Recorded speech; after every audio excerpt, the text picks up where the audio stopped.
말씀 전에 함께 찬송하시겠습니다. 찬송가 350장입니다.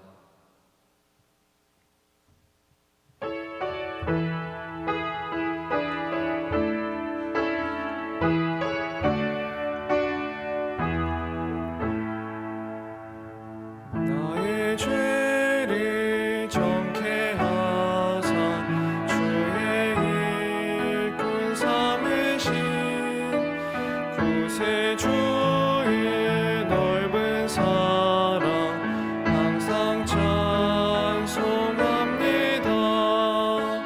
나를 일꾼 삼으신 주 크신 능력 주시어 언제든지 주 뜻대로 사용하여 주옵소서. 주여 내게 성령으로 충만하게 채우사 생명수가 강물처럼 흐르게 하옵소서. 나를 일꾼 삼으신 주 크신 능력 주시어 언제든지 주 뜻대로 사용하여 주옵소서.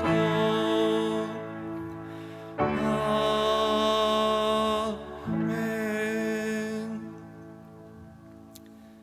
네, 이상 찬양 시간 마치겠습니다. 전국에 계신 형제 자매님들 안녕하세요. 지금은 테마 설교 시간입니다.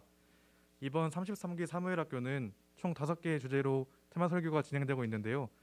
지금 함께하고 계시는 주제는 마태복음 10장을 통해 본 전도 지침입니다. 말씀을 시작하기 앞서서 말씀에 더욱 집중하기 위해 현재 가지고 계신 핸드폰을 꺼내주셔서 전원을 꺼주시면 감사하겠습니다.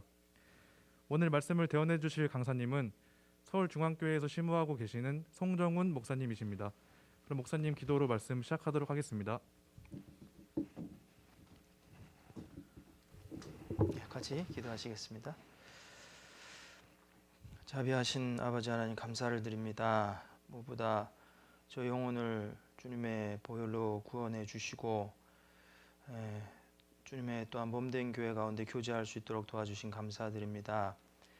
또 비록 코로나19로 많은 사람들이 어려움을 겪는 가운데서도 저희들을 지켜주시고 또 이렇게 사무엘 학교를 참여해서 주님의 말씀을 더 깊이 배우며 복음을 전하는 자로서 준비될 수 있는 또 귀한 기회를 허락해 주신 감사드립니다.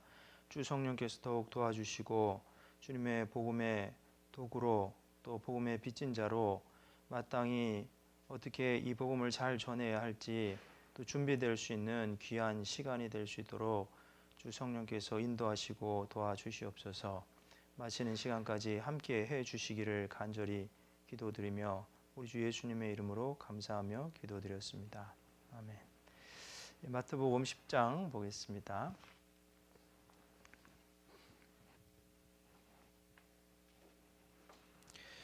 마태복음 10장 1절부터 보겠습니다. 마태복음 10장 1절로 4절 같이 읽겠습니다. 예수께서 그 12제자를 부르사 더러운 귀신을 쫓아내며 모든 병과 모든 약한 것을 고치는 권능을 주시니라.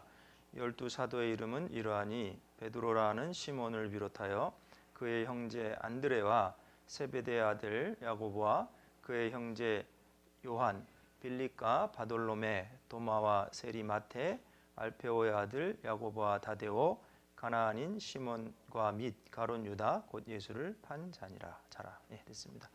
반갑습니다. 오늘 제가 맡은 주제는 마태복음 10장을 통해 본 전도 지침, 그리고 이제 그 작은 주제들로는 믿음의 선진들의 전도 방법, 전도의 열정과 두려움 극복, 코로나 시대의 전도 방법, 이런 주제로 강의를 하게 되었습니다. 사실 이 마태복음 10장이 좀 긴데요. 전체적으로 좀 보면서 전도를 위한 교훈을 좀 받고자 합니다. 작년 한 해 2020년도 그 다사다난했다고 할 수 있죠. 많은 일들이 있었고 또 특별히 그 온역, 그 세계적인 전염병 팬데믹이라고 부르죠. 코로나19로 많은 사람들이 어려움을 겪었고 또 우리도 신앙생활하는데 많은 어려움을 겪었습니다. 그동안 이렇게 당연하게 여겨졌던 그 일상들, 그리스도인들에게 대면에서 교제하고 또 사람들을 만나서 전도했던 그런 일들이 이제는 이제 그 빼앗긴 일상이 됐죠. 그래서 세상 사람들 이야기한 것처럼 뉴 노멀이라고 하잖아요. 새로운 그 일상을 맞이했는데 사실 우리가 이런 가운데 또 그저 상황에 주저앉아 있을 수만은 없지 않습니까? 사실 앞서간 그리스도인들의 그 시대를 돌아보면 오히려 우리보다 더 어려운 시대를 살았던 믿음의 선진들 또 그리스도인들이 많이 있었습니다. 하지만 복음은 지금까지도 그 영혼을 구원하는 능력을 가지고 전해져 왔고 또 우리도 주님 다시 오시는 그날까지 또 힘있게 복음을 전해야 하기 때문에 우리가 이런 시간을 갖고 있다고 생각합니다. 그래서 사무엘 학교와 또 이 오늘 특강도 우리가 그런 취지에서 되어지는 거기 때문에 또 기도하는 마음으로 우리가 주님께 지혜를 구해야 될 거라 생각합니다. 이 바울 사도가 사역했던 당시에 고린도서 11장 26절에 보면 많은 위험이 있었죠. 뭐 강의 위험, 강도 위험, 광야의 위험, 바다의 위험, 많은 위험들이 있었는데 오늘날 우리는 어떻게 보면 바이러스의 위험이 하나 더 추가돼야 되지 않나 이런 생각이 드는데요.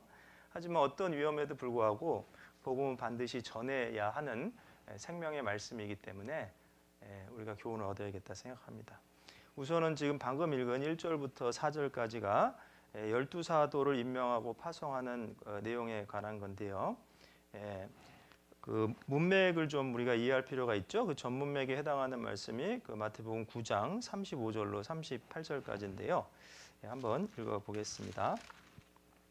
예수께서 모든 성과 촌에 두루 다니사 저희 회당에서 가르치시며 천국 복음을 전파하시며 모든 병과 모든 약한 것을 고치시니라. 무리를 보시고 민망히 여기시니 이는 저희가 목자 없는 양과 같이 고생하며 유리함이라.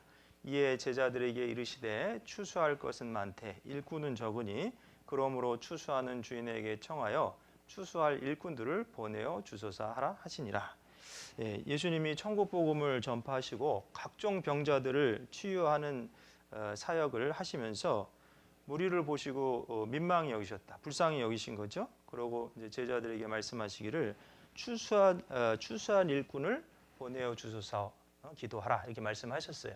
그러고 이제 12 지금 사도를 임명하고 파송하시는 내용인데 우리가 이런 내용에서 한 가지 알 수 있는 것은 이 천국 복음을 전파하는 이 구령의 사역에 천사가 함께한 것이 아니고 사람들, 제자들이 함께했다는 겁니다. 지금도 마찬가지죠. 우리가 구원받을 때도 먼저 구원받은 그리스도인들을 통해서 복음을 전해 들었고 또 마찬가지입니다. 앞으로 구원받을 그리스도인들도 그러니까 이제 그리스도인이라는 게 새로 그 되어질 그리스도인들도 또 사람들을 통해서 제자들을 통해서 복음을 듣게 된다는 것. 그래서 한편으로는 그런 생각을 해볼 때 굉장히 우리가 어떤 그 이것이 특권이기도 하고 우리에게 주어진 책임이기도 하죠. 이제 물론 우리가 의무라고도 할 수 있지만 의무감 이전에 하나님이 사람과 함께 일하신다. 더군다나 먼저 구원받은 그리스도인들과 함께 일하신다는 것은 엄청난 특권일 겁니다. 그래서 고린도후서 6장 1절에도 보면 우리가 하나님과 함께 일하는 자로서 너희를 권하노니. 여러분 이 표현이 얼마나 멋있습니까? 하나님과 함께 일하는 자다. 우리가 한번 생각해 보세요. 내가 대통령과 함께 일하는 자다. 아니면 뭐 어떤 왕과 함께 일하는 자다. 뭐 그럼 굉장히 그 진짜 멋있잖아요. 근데 하물며 우리가 하나님과 함께 일하는 자라는 것은 놀라운 특권 또한 책임이 있는 거죠. 그래서 그 회사를 경영하고 국가를 경영하는데도 그 CEO나 무슨 대통령 혼자 일할 수 없는 거죠. 함께 돕는 사람들이 필요하듯이 또 주님이 이렇게 천국 복음을 전하는데 함께 할 사람들을 또 세우시고 보내셨다는 것이 우리에게도 교훈이 될 겁니다. 그리고 이제 누가복음 10장에 보면 이제 12제자 말고 또 70인을 세우사 또 각동 각처로 둘씩 앞서 보내시며 이런 말씀이 나옵니다. 그리고 뒤에는 비슷한 내용이 나오죠. 추수할 것은 많되 일꾼이 적으니 그 내용은 이제 누가복음 10장 1절 2절에 나오는데 어쨌거나 이것이 병행 구절로서 지금 이제 물론 이제 다른 사건이긴 합니다. 요 마태복음 10장은 12제자를 세우고 파송하시는 내용, 누가복음 그 10장은 70인을 또 세우고 파송하시는 내용이 있는데 이제 중요한 것은 뭐냐? 주님의 일을 위해서 복음 전파의 일을 위해서 제자들을 세우고 파송하셨다. 그래서 마찬가지입니다. 우리들도 구원받은 모든 그리스도인들은 그리스도의 제자라 할 수 있고 우리도 주님 구원을 받았기 때문에 구원받은 메시지를 가지고 또 파송함을 받은 그 제자들이라 할 수 있는 거죠. 그리고 이제 여기서 이제 한 가지 교훈을 얻어야 될 것이 1절 뒤에 보면 이런 말씀 있죠. 마태복음 10장 1절. 모든 병과 모든 약한 것을 고치는 권능을 주시니라. 이제 권능에 대해서 좀 생각해 볼까 하는데요. 권능은 파워죠. 파워, 힘입니다. 그래서 이 중요한 일을 하는데 더군다나 힘이 없다면 할 수 없겠죠. 전쟁을 수행하는데도 군사력, 력이라는 게 뭡니까? 힘이죠. 예. 그래서 씨름을 하는데도 힘이 들고 운동 경기를 하는데도 어떤 힘이 필요한데 이 더군다나 영혼을 구원하는 일에 힘이 필요합니다. 근데 그것이 하나님께서 주시는 능력이다. 주님이 주시는 능력으로 이 복음 전파의 사역을 잘 감당할 수 있다는 거죠. 그래서 이 선지자들도 그리했습니다. 미가서 잠깐 볼까요? 미가서 3장 8절 여기 잡아 놓으시고 미가서 3장 8절입니다.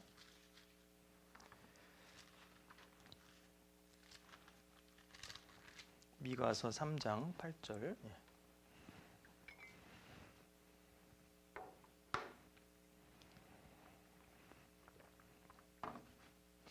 찾으시면 같이 읽겠습니다. 오직 나는 여호와의 신으로 말미암아 권능과 공의와 재능으로 체험을 얻고 야곱의 허물과 이스라엘의 죄를 그들에게 보이리라.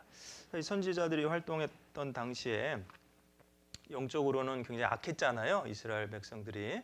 근데 그들에게 죄를 지적하고 또 하나님의 말씀을 전하는 일이 쉽지 않았을 텐데 선지자들도 어떻게 그 일을 감당할 수 있었느냐?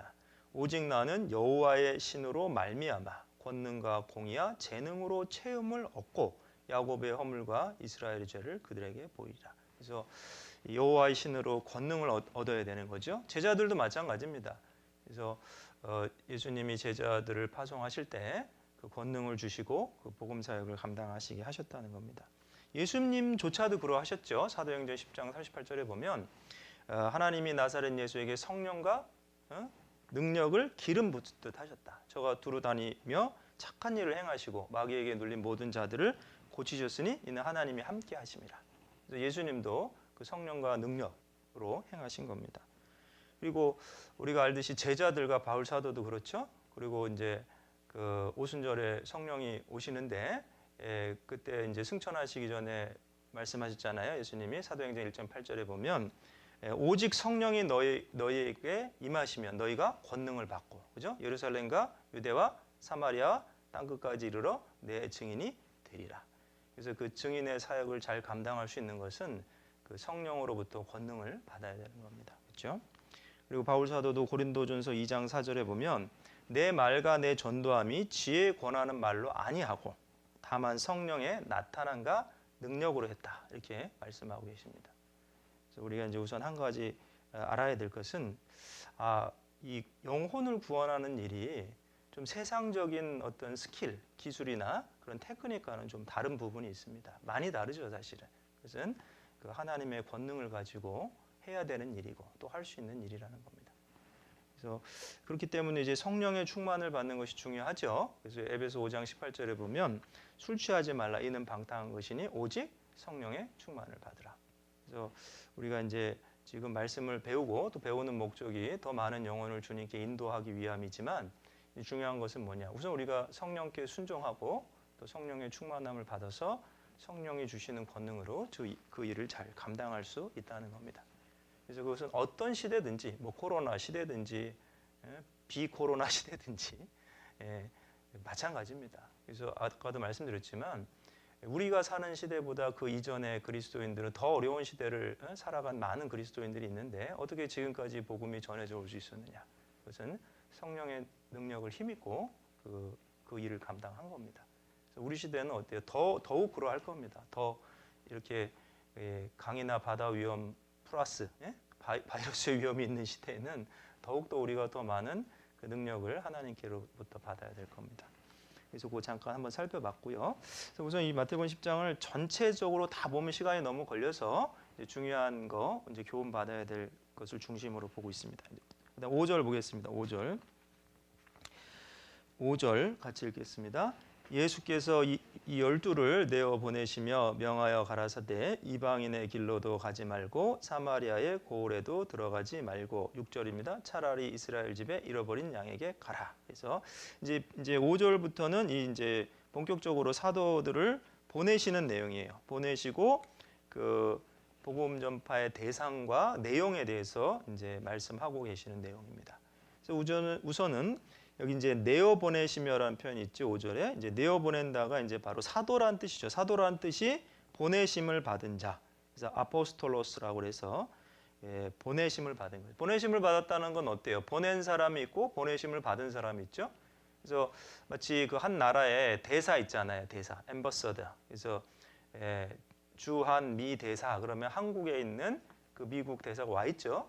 근데 그 뭐 치해법권도 있고 함부로 할 수 없습니다. 왜냐하면은 그 미국이라는 나라를 대표해서 와 있는 거죠. 그래서 미국 대통령의 권한을 가지고 와 있는 거고.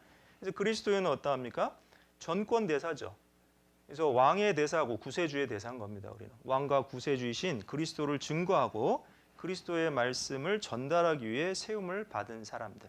모든 그리스도인이 그러합니다. 사실은. 그래서 그 바울 사도도 에베소 6장 20절에 보면 내가 쇠사슬에 매인 사신이 되었다. 사신이란 게 뭐예요? 그것이 이제 대사입니다. 그죠? 그래서 나로 이 일에 당연히 할 말을 담대히 말하게 하려 함이라. 그래서 이제 고린도후서 5장 20절에도 이러므로 우리가 그리스도를 대신하여 사신이 되어 하나님이 우리로 너희를 권면하시는 것 같이 권한다 그랬습니다. 그래서 그리스도를 대신하여 사신. 그러니까 보내심을 받은 사람들은 보내신 분이 주님인 겁니다. 그래서 아까도 말씀드렸지만 그렇기 때문에 우리가 책임도 있지만 어때요? 그 프리빌리지, 특권이 있는 겁니다. 자부심도 있는 거죠. 그래서 그리고 주님도 보내심을 받았죠. 요한복음 20장 한번 보겠습니다. 요한복음 20장 21절. 요한복음 20장 21절입니다. 요한복음 20장 21절 같이 읽겠습니다. 예수께서 또 가라사대 너희에게 평강이 있을지어다. 아버지께서 나를 보내신 것 같이 나도 너희를 보내노라. 그래요. 부활하신 주님이 제자들에게 하신 말씀인데 아버지께서 나를 보내신 것 같이 나도 너희를 보낸다. 그러니까 예수님도 어째요? 하나님의 보내심을 받고 오신 거죠. 물론 예수님이 하나님이시죠. 근데 성자의 신분을 갖고 이 땅에 오셨어요. 그래서 그 하나님 아버지의 뜻을 온전히 이루시는 일을 하신 거죠. 그것이 죄인을 구원하는 일이셨고, 그래서 이제 그렇게 또 나도 너희를 보낸다. 그러면 이제 주님이 오신 목적이 있잖아요. 이제 보내심을 받은 사람은 어째요? 보낸 분의 그 뜻과 목적을 바로 이해해야 되는 겁니다. 그럼 주님이 오신 목적이 무엇입니까?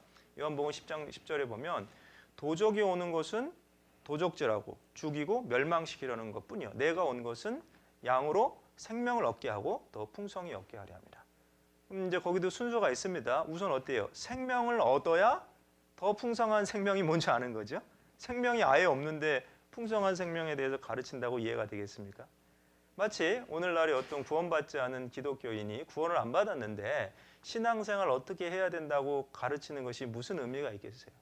그래서 보내심을 받은 제자들은 주님이 양으로 생명을 얻게 하고 더 풍성히 얻게 하려는 목적으로 오신 것처럼 우리도 분명한 우선순위가 있습니다. 우선은 구원받지 않은 사람은 잃어버린 양입니다. 그 잃어버린 양은 생명을 얻어야 되고 그 생명을 얻을 수 있는 메시지를 전해야 되는 거고, 그리고 생명을 얻은 양이 더 그 생명이 풍성해지는 것이 무엇인지 신앙생활할 수 있도록 도와줘야 되는 거죠. 그래서 말씀 우리가 자세히 들여다보면 이 보내심을 받았다는 뜻이 무엇인지 이해가 되죠? 아버지께서 나를 보내신 것 같이 나도 너희를 보낸다. 그래서 우리가 자기 정체성, 이 보내심을 받은 사람이 해야 될 일이 무엇인지 이름을 통해서 알 수 있고 또 자기 정체성을 확인할 때 무슨 일을 해야 될지 확인할 수 있는 겁니다. 그래서 사실은 이제 그 소주제 중에 하나가 그 전도의 열정에 대한 것이 있는데 제 말씀을 묵상하면서 그런 생각이 들었습니다. 열정을 회복하기 위해서는 자기 정체성과 그에 따른 삶의 목적을 확인해야 되는 거죠. 말을 좀 어렵게 했지만 쉽게 얘기하면 나는 누구인가? 그리고 왜 여기 있는가? 물론 구원받기 전에는 거기에 대한 답을 찾지 못했습니다. 그렇죠? 구원 받았다는 것이 뭐예요? 하나님의 자녀가 됐고 그리스도의 전권 대사가 됐고 보내심을 받은 사람이 됐기 때문에 이제 삶의 목적이 무엇인지 분명해지는 거죠. 그래서 그런 것들을 확인할 때 열정이 회복이 될 겁니다. 그래서 시편 118편 17절에 있는 대로 내가 죽지 않고 살아서 여호와의 행사를 선포하리로다. 그래서 이 보내심을 받았다는 표현에서도 우리가 배울 수 있는 교훈이 있습니다. 그리고 다시 본문으로 돌아가 봅시다. 마태복음 10장. 이제 우선은 이 초기 사역에 있어서 말씀 전파의 대상이 나와 있죠. 6절입니다. 6절. 5절 중반부터 보면 가라사대 이방인의 길로도 가지 말고 사마리아의 거울에도 들어가지 말고 차라리 이스라엘 집에 잃어버린 양에게로 가라. 그래요. 이 말씀이 어떻게 보면 오해가 될 수 있습니다. 이 내용은 이 마태가 강조하고 있는 것은 당시 시점에서 목자 없는 양과 같이 고생하며 유리하는 그 하나님의 백성 이스라엘에게 복음 전파가 우선시 되어야 된다는 그 뜻을 전하는 거지, 예수님이 민족적 편견을 가지고 이방인들에게 이방인 선교에 대해서 배척하셨다는 뜻은 아닙니다. 우리가 이제 이 부분만 보면 오해가 되겠지만 성경 전체를 알고 있기 때문에 오해가 안 되죠. 더군다나 마태복음 자체에서도 예수님 마지막에 그 하신 말씀 있잖아요. 그 지상 최대의 사명이라고 하는 그 사명을 제자들에게 부탁하셨죠. 그것이 뭡니까? 마태복음 28장 19절에 보면 그러므로 너희는 가서 모든 족속으로 제자를 삼아. 무슨 족속이라고요? 모든 족속. 그러니까 유대인만 구원하시는 것이 예수님의 그 본심은 아니잖아요. 근데 이 내용에 왜 그럼 이렇게 나와 있냐? 이제 다 이유가 있죠. 근데 우선은 아까도 그 양에 대한 표현을 봤잖아요. 그 마태복음 9장에 보면 목자 없는 양과 같이 고생하며 유리하는 것이 불쌍하셨다. 이게 사실은 이 양과 목자의 관계가 선민 이스라엘 백성과 여호와 하나님과의 관계로 구약 성경에 많이 말씀하신 내용들이 있고, 그래서 그런 배경에서 좀 이해할 필요가 있는 거죠. 그래서 그 예레미야서 한번 보겠습니다. 예레미야 50장 6절인데요. 예레미야 50장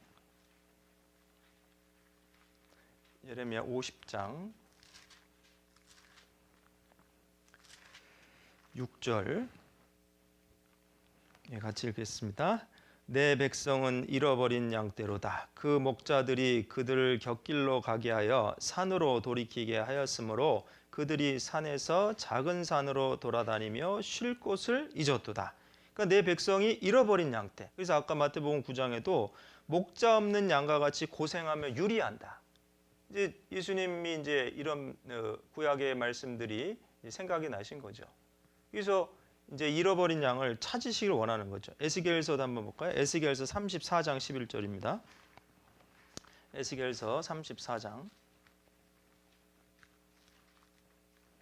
11절 12절 에스겔서 34장 11절 12절 같이 읽겠습니다. 나 주 여호와가 말하노라. 나 곧 내가 내 양을 찾고 찾되 목자가 양 가운데 있는 날에 양이 흩어졌으면 그 때를 찾는 것 같이 내가 내 양을 찾아서 흐리고 캄캄한 날에 그 흩어진 곳에서 그것들을 건져낼지라. 그래요.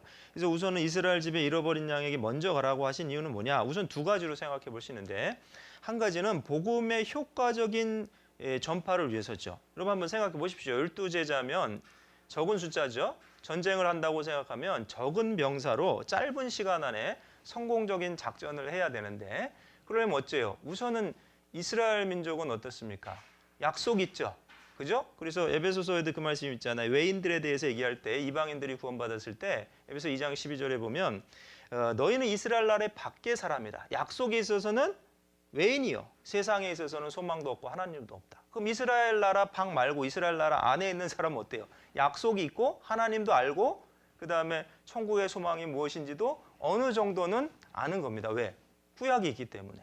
그래서 그런 배경을 가지고 있는 사람들이 이제 이 예수님의 말씀을 우선은 더 잘 이해할 수 있는 그런 어떤 배경적인 조건이 되기 때문에 이 초기 사역에 있어서 복음의 효과적 전파를 위해서 이렇게 말씀하신 거고, 두 번째는 뭐 방금 말씀드린 내용과 유사한 면이 있는데 구약의 약속의 성취, 그 다음에 유대인의 선민의 주의를 고려하신 거죠.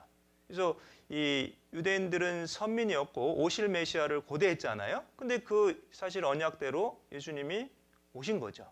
그죠? 그래서 그 사실 하나님의 큰 계획은 그 이스라엘뿐만 아니고 이방인들까지 다 구원하는 거예요. 메시아가 오셔서 구원하는 대상은 이스라엘뿐 아니고 뿐만 아니고 이방인들도 그렇죠. 근데 사실은 과정적인 순서는 있어요. 먼저는 이스라엘입니다. 왜요? 그래서 아까 사도들이 그 성령의 권능을 받았을 때도 증인이 어떻게 돼요? 예루살렘과 유대와 사마리아와 땅끝까지 이렇게 되잖아요. 그래서 그런 배경이 있기 때문에 우리가 그것을 이해를 해야 되고요. 그래서 이사야서를 한번 봅시다. 이사야서 42장 6절인데요. 이사야서 42장 6절. 이사야서 42장 6절. 같이 읽겠습니다. 나 여호와가 의로 너를 불렀은즉 내가 내 손을 잡아 너를 보호하며 너를 세워 백성의 언약과 이방의 빛이 되게 하리라. 그래요. 그래서 뭐 이사야에 대한 예언이기도 하고 오실 메시아에 대한 예언이기도 하죠. 근데 여기 보시면 백성의 언약과 이방의 빛이 되게 하리라 이렇게 돼 있잖아요. 그죠? 그래서 이게 어째요? 백성의 언약이라는 건 뭐예요? 이스라엘 백성이죠. 이방은 뭐예요? 이스라엘 나라 밖의 사람입니다. 그래서 그 순서가 있는 겁니다. 이렇게 백성의 언약과 이방의 빛, 그렇죠? 그래서 이제 아까 말씀드린 대로 구약의 약속의 성취, 유대인의 선민의 주의를 고려하고 그들의 배경을 이해하면 이제 그것이 이해가 되는 말씀이죠. 그리고 이제 다시 본문 잠깐 돌아오시면, 그럼 이제 여기서 우리가 어떤 좀 교훈을 얻을 수 있느냐? 우선은 이제 복음의 씨를 뿌리는데 긍휼히 여기는 마음이 필요해요. 왜 잃어버린 양에게 가라 그랬잖아요. 사실 잃어버린 양을 바라보시는 주님의 마음이 어떨까요? 아주 민망히 여기시는 겁니다. 그거 보세요. 마태복음 9장입니다. 아까 읽었던 전문 매개 9장 36절 한번 같이 다시 읽어보겠습니다. 무리를 보시고 민망히 여기시니 이는 저희가 목자 없는 양과 같이 고생하며 유리함이라. 아까 에레미야 50장에 있는 것처럼 목자가 없어서 어때요? 유리하는 거 여기저기 방황하고. 그래서 주님도 지금 이스라엘 백성 어때요? 약속은 있는데 문제는 뭐냐? 올바로 알지 못하는 겁니다. 그 약속에 대해서. 주님이 오셨는데도 제대로 인식하지 못하고. 이거 바라보니까 더 불쌍한 거예요. 그러니까 사실은 그 인도자들의 책임도 있었죠. 바리새인이나 서기관이나 율법사들. 그래서 목자는 있었지만 제대로 인도하지 못했기 때문에. 그래서 그런 양들을 보면서 이 불쌍히 여기셔. 민망히 여긴다는 표현이 영어로는 compassion이지요. compassion. 그래서 compassion은 컴이 같이잖아요. 마음을 같이 하는 불쌍히 여기는 건데 원어로는 이제 그것이 에스플랑크니데스라고 해서 스플랑크니는 이제 창자예요. 애는 이렇게 떨어진다. 그래서 그것은 창자가 끊어지다. 뭐 이런 뜻입니다. 그래서 우리가 뭐 몰라요. 우리 세대 여러분 세대는 아시나 모르는데 단장의 미아리 곡에 들어보셨어요? 단장이면 창자가 끊어지는 것 같은 그 아픔이 있다 이거예요. 그게 뭐냐면 이제 전쟁통에 부모 자식이 그 떨어져서 헤어져서 뭐 이제 예를 들어 그 어딥니까 그 흥남철수 이런 데도 배를 타고 오는데 부모는 타고 자식이 못 타고 우리 전에 그런 영화도 있었죠. 그런 모습을 보면 부모가 떨어뜨려 놓은 자식을 보면 어때요? 애가 끊어지는 겁니다. 그래서 그게 이제 애 끓는 마음, 그게 이제 단장. 그리고 이 원어가 그런 뜻입니다. 창자가 끊어지다. 불쌍히 여기셨다는 것이 그런 모습이신 거거든요. 그래서 지금 이스라엘의 잃어버린 양에게 가라. 그게 무슨 뜻이에요? 잃어버렸다는 표현을 우리가 집중해 보시면 주님의 마음이 어떤지 이해할 수 있죠. 긍휼히 여기시는 마음이에요. 그래서 우리도 사실은 복음 전파의 근간이 되는 마음은 하나님의 긍휼입니다. 불쌍히 여기는 마음이 없으면 지속적으로 되기 어렵습니다. 그래서 그런 기도를 해야겠죠. 정말 주님이 불쌍히 여기셨던 것처럼 우리도 잃어버린 영혼을 바라볼 때 불쌍히 여기는 마음을 갖게 해달라고 기도해야 될 겁니다. 그리고 또 한 가지는 그 긍휼히 여기는 마음으로 준비된 영혼들에게 우선 씨를 뿌릴 필요가 있습니다. 준비됐다는 건 뭐냐? 아까도 이제 이스라엘이 사실 배경적인 거는 있잖아요. 약속도 있었고 소망도 있고 또 하나님에 대한 신앙, 메시아에 대한 신앙이 있습니다. 근데 다만 뭐예요? 그 언약이 어떻게 성취되는지 잘 이해하지 못하고 있는 거예요. 특별히 인도자들이 잘못 인도했기 때문에. 우리 주변에도 보면 하나님을 찾는 사람들이 있어요. 진리를 알고자 하는 사람들이 있는데 문제는 뭡니까? 성경적으로 알지 못하는 거예요. 기독교인이라 할지라도 말씀적으로 신앙을 가진 것이 아니고 어떤 교파의 전통이나 그리고 또 배운 내용은 또 성경적으로 옳지도 않게 배웠거나 그렇기 때문에 이제 그 찾는 마음은 있지만 올바로 인도되지 않은 경우들이 있잖아요. 이제 우리가 그래서 자세히 살펴야 됩니다. 살펴보면서 정말 더 찾는 사람들에게 먼저 복음을 전해야겠다는 그런 생각을 갖는 거죠. 주님이 긍휼히 여기셨던 마음으로. 그리고 이제 복음 전파의 내용이 무엇입니까? 7절이죠. 마태복음 10장 7절. 마태복음 10장 7절. 같이 읽겠습니다. 가면서 전파하여 말하되 천국이 가까웠다 하고 그래요. 이제 그 복음 전파의 내용은 천국이 가까웠다는 거예요. 천국은 뭡니까? Kingdom of Heaven. 그죠? 하늘 나라죠. 근데 우리가 한 가지 여기서 짚고 넘어가야 될 것은 뭐냐면 천국과 하나님 나라는 같은 거예요. 어떤 그룹에서는 그것이 다르다고 가리켜서 혼란을 초래하는데 그렇지 않습니다. 제가 이제 증거를 찾아드릴 건데 그래서 이 천국 그다음에 하나님 나라 그 뜻이 무엇이냐? 바로 하나님이 통치하시는 나라입니다. 그리고 메시아 그 주님이 통치하시는 나라 그 나라가 바로 천국이고 하늘 나라인데 자 우선 마태복음 19장 한번 봅시다. 마태복음 19장 23절 24절 마태복음 19장 23절 24절 같이 읽겠습니다. 예수께서 제자들에게 이르시되 내가 진실로 너희에게 이르노니 부자는 천국에 들어가기가 어려우니라 다시 너희에게 말하니 약대가 바늘기로 들어가는 것이 부자가 하나님 나라에 들어가는 것보다 쉬우니라 하신대. 여기 보시면 자 23절은 예수님이 직설법을 쓴 거예요. 부자는 천국에 들어가기 어렵다. 그죠? 그리고 24절은 비유하신 거죠. 같은 내용에 대해서. 그러면서 그 내용이 약대가 바늘기로 들어가는 것이 부자가 이번에 무슨 나라 그랬어요? 천국이 아니고 하나님 나라잖아요. 앞에서는 킹덤 오브 헤븐이고 뒤에서는 킹덤 오브 갓이잖아요. 그럼 다른 나라예요? 같은 나라예요? 같은 나라죠. 이해가 되시죠? 문법적으로 논리적으로 자세히 설명드린 겁니다. 지금 같은 표현을 하나는 직설법 뒤에는 은유나 비유를 사용하신 겁니다. 이해가 되셔요? 예, 그래서 우선은 하나님 나라, 천국 같은 겁니다. 그게 무슨 뜻이냐? 주님이 통치하시는 나라예요. 그러면 천국의 주인은 누굽니까? 왕 중의 왕이시고, 그죠? 만왕의 왕이신 예수 그리스도가 천국의 주인이죠. 그래서 요한복음 5장 39절에 보면 너희가 성경에서 영생을 생각하는 줄 생각하고 성경을 상고하거니와 이 성경이 곧 누구에 대해 증거하는 것이라고요? 나에 대해서. 그래서 거기 성경은 이제 구약 성경이죠. 그래서 그 요한복음 5장에 보면 예수님을 증거하는 것이 몇 가지 있잖아요. 그 사중 증거라고 해서 모세도 증거하고 하나님도 증거하지. 예수님이 하신 일도 증거하고 그다음에 여기 성경 이게 바로 이제 구약 성경의 주인공이 바로 예수님인 겁니다. 나에 대해 증거한다. 담대하게 얘기하시잖아요. 그래서 그 예수님이 오신 거예요. 지금 메시아가. 그러니 지금 이 천국이 사실은 어째요? 천국을 가지고 오신 겁니다. 주님의 통치하시는 그 주님이 오신 거니까. 그렇죠? 그래서 이제 중요한 건 뭐냐? 이 천국 복음을 통해서 하나님의 나라가 마음에 이루어진 사람이 도래하는 천국에 들어갈 수 있는 겁니다. 그래서 이 누가복음 17장 20절에 보면 바리새인들과 예수님의 대화가 있죠. 하나님의 나라가 어느 때 임하나이까 그랬더니 예수님 대답하셨죠. 하나님의 나라는 볼 수 있게 임하는 것이 아니고 여기 있다 저기 있다 하지 말라. 너희 마음에 있다. 그죠? 처음엔 이해를 못했습니다. 그러나 이제 우리는 어때? 이해가 되죠? 복음을 깨달은 사람들은 이해가 됩니다. 그래서 마음에 이 하나님의 나라가 이루어진 사람들이 도래하는 하나님의 나라에 들어갈 수 있는 거죠. 그리고 이 메시지는 세례 요한의 메시지와 예수님의 메시지이기도 하죠. 마태복음 3장 2절에 보면 회개하라 천국이 가까웠느니라. 이거 세례 요한의 메시지죠. 그리고 예수님의 메시지도 마태복음 4장 17절에 보면 비로소 예수께서 전파하여 가라사대 회개하라 천국이 가까웠느니라 하시니라. 그래서 같은 메시지입니다. 지금. 그래서 우리가 이제 기억해야 될 건 뭐냐? 지금 제자들도 전했던 메시지가 이거죠. 그래서 가면서 뭐라고 말했습니까? 천국이 가까웠다.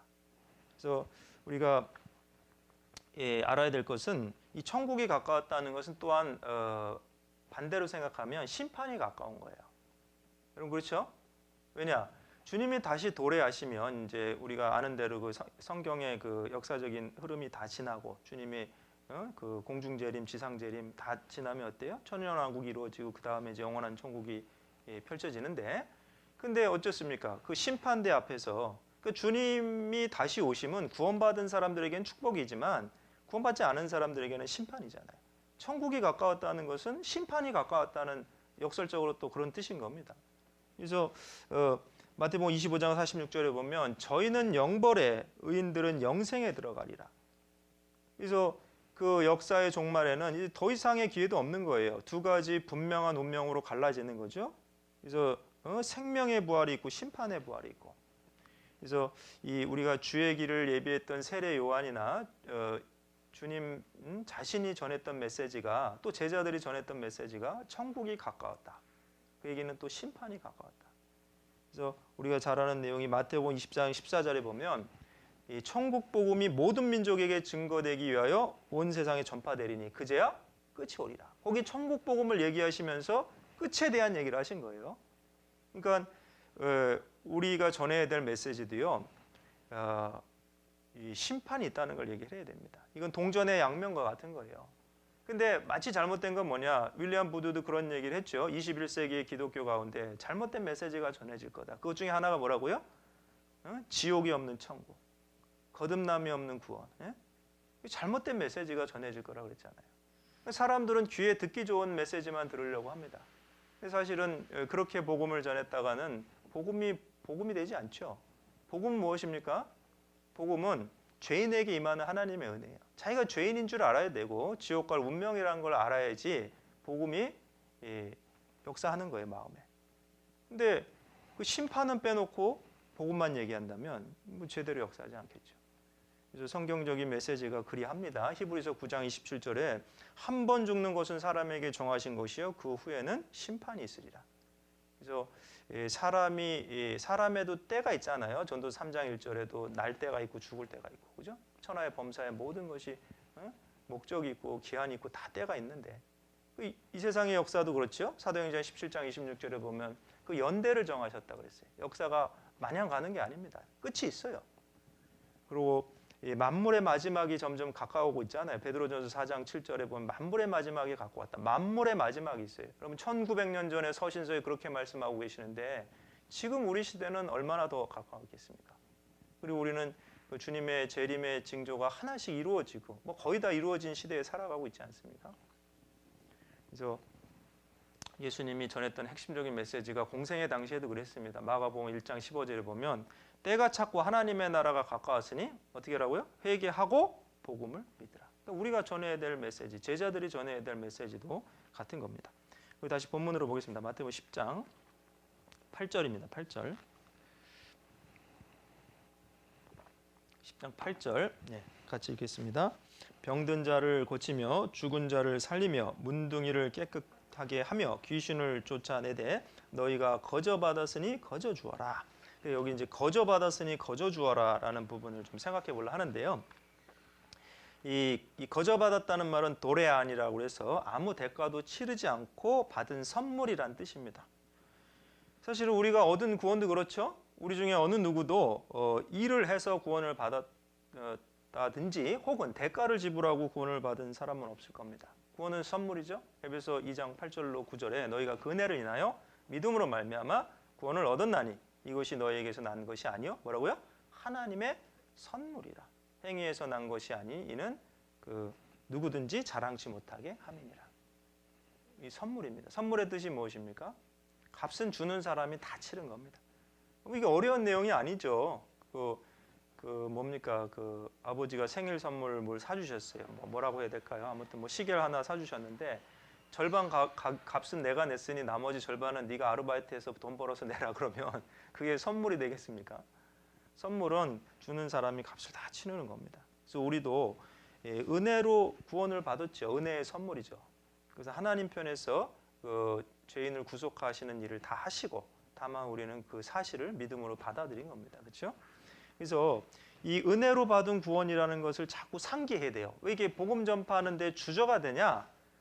사실 그게 은혜고, 또 중요한 건 뭐냐? 나만 구원하신 게 아니고 모든 사람을 구원하신 건데, 근데 그 은혜를 상기하지 않으니까 자꾸 주저가 되는 거고요. 또 한 가지는 뭐냐면 일에서 얻는 게 아니잖아요. 그러니까 이제 우리가 은혜를 자꾸 상기하면 이것은 받아들이기만 하면 자기 있게 되는 건데, 그러니까 그런 부분들을 자꾸 상기하면 오히려 좀 더 담대하게 이 복음을 전할 수 있을 겁니다. 그렇죠?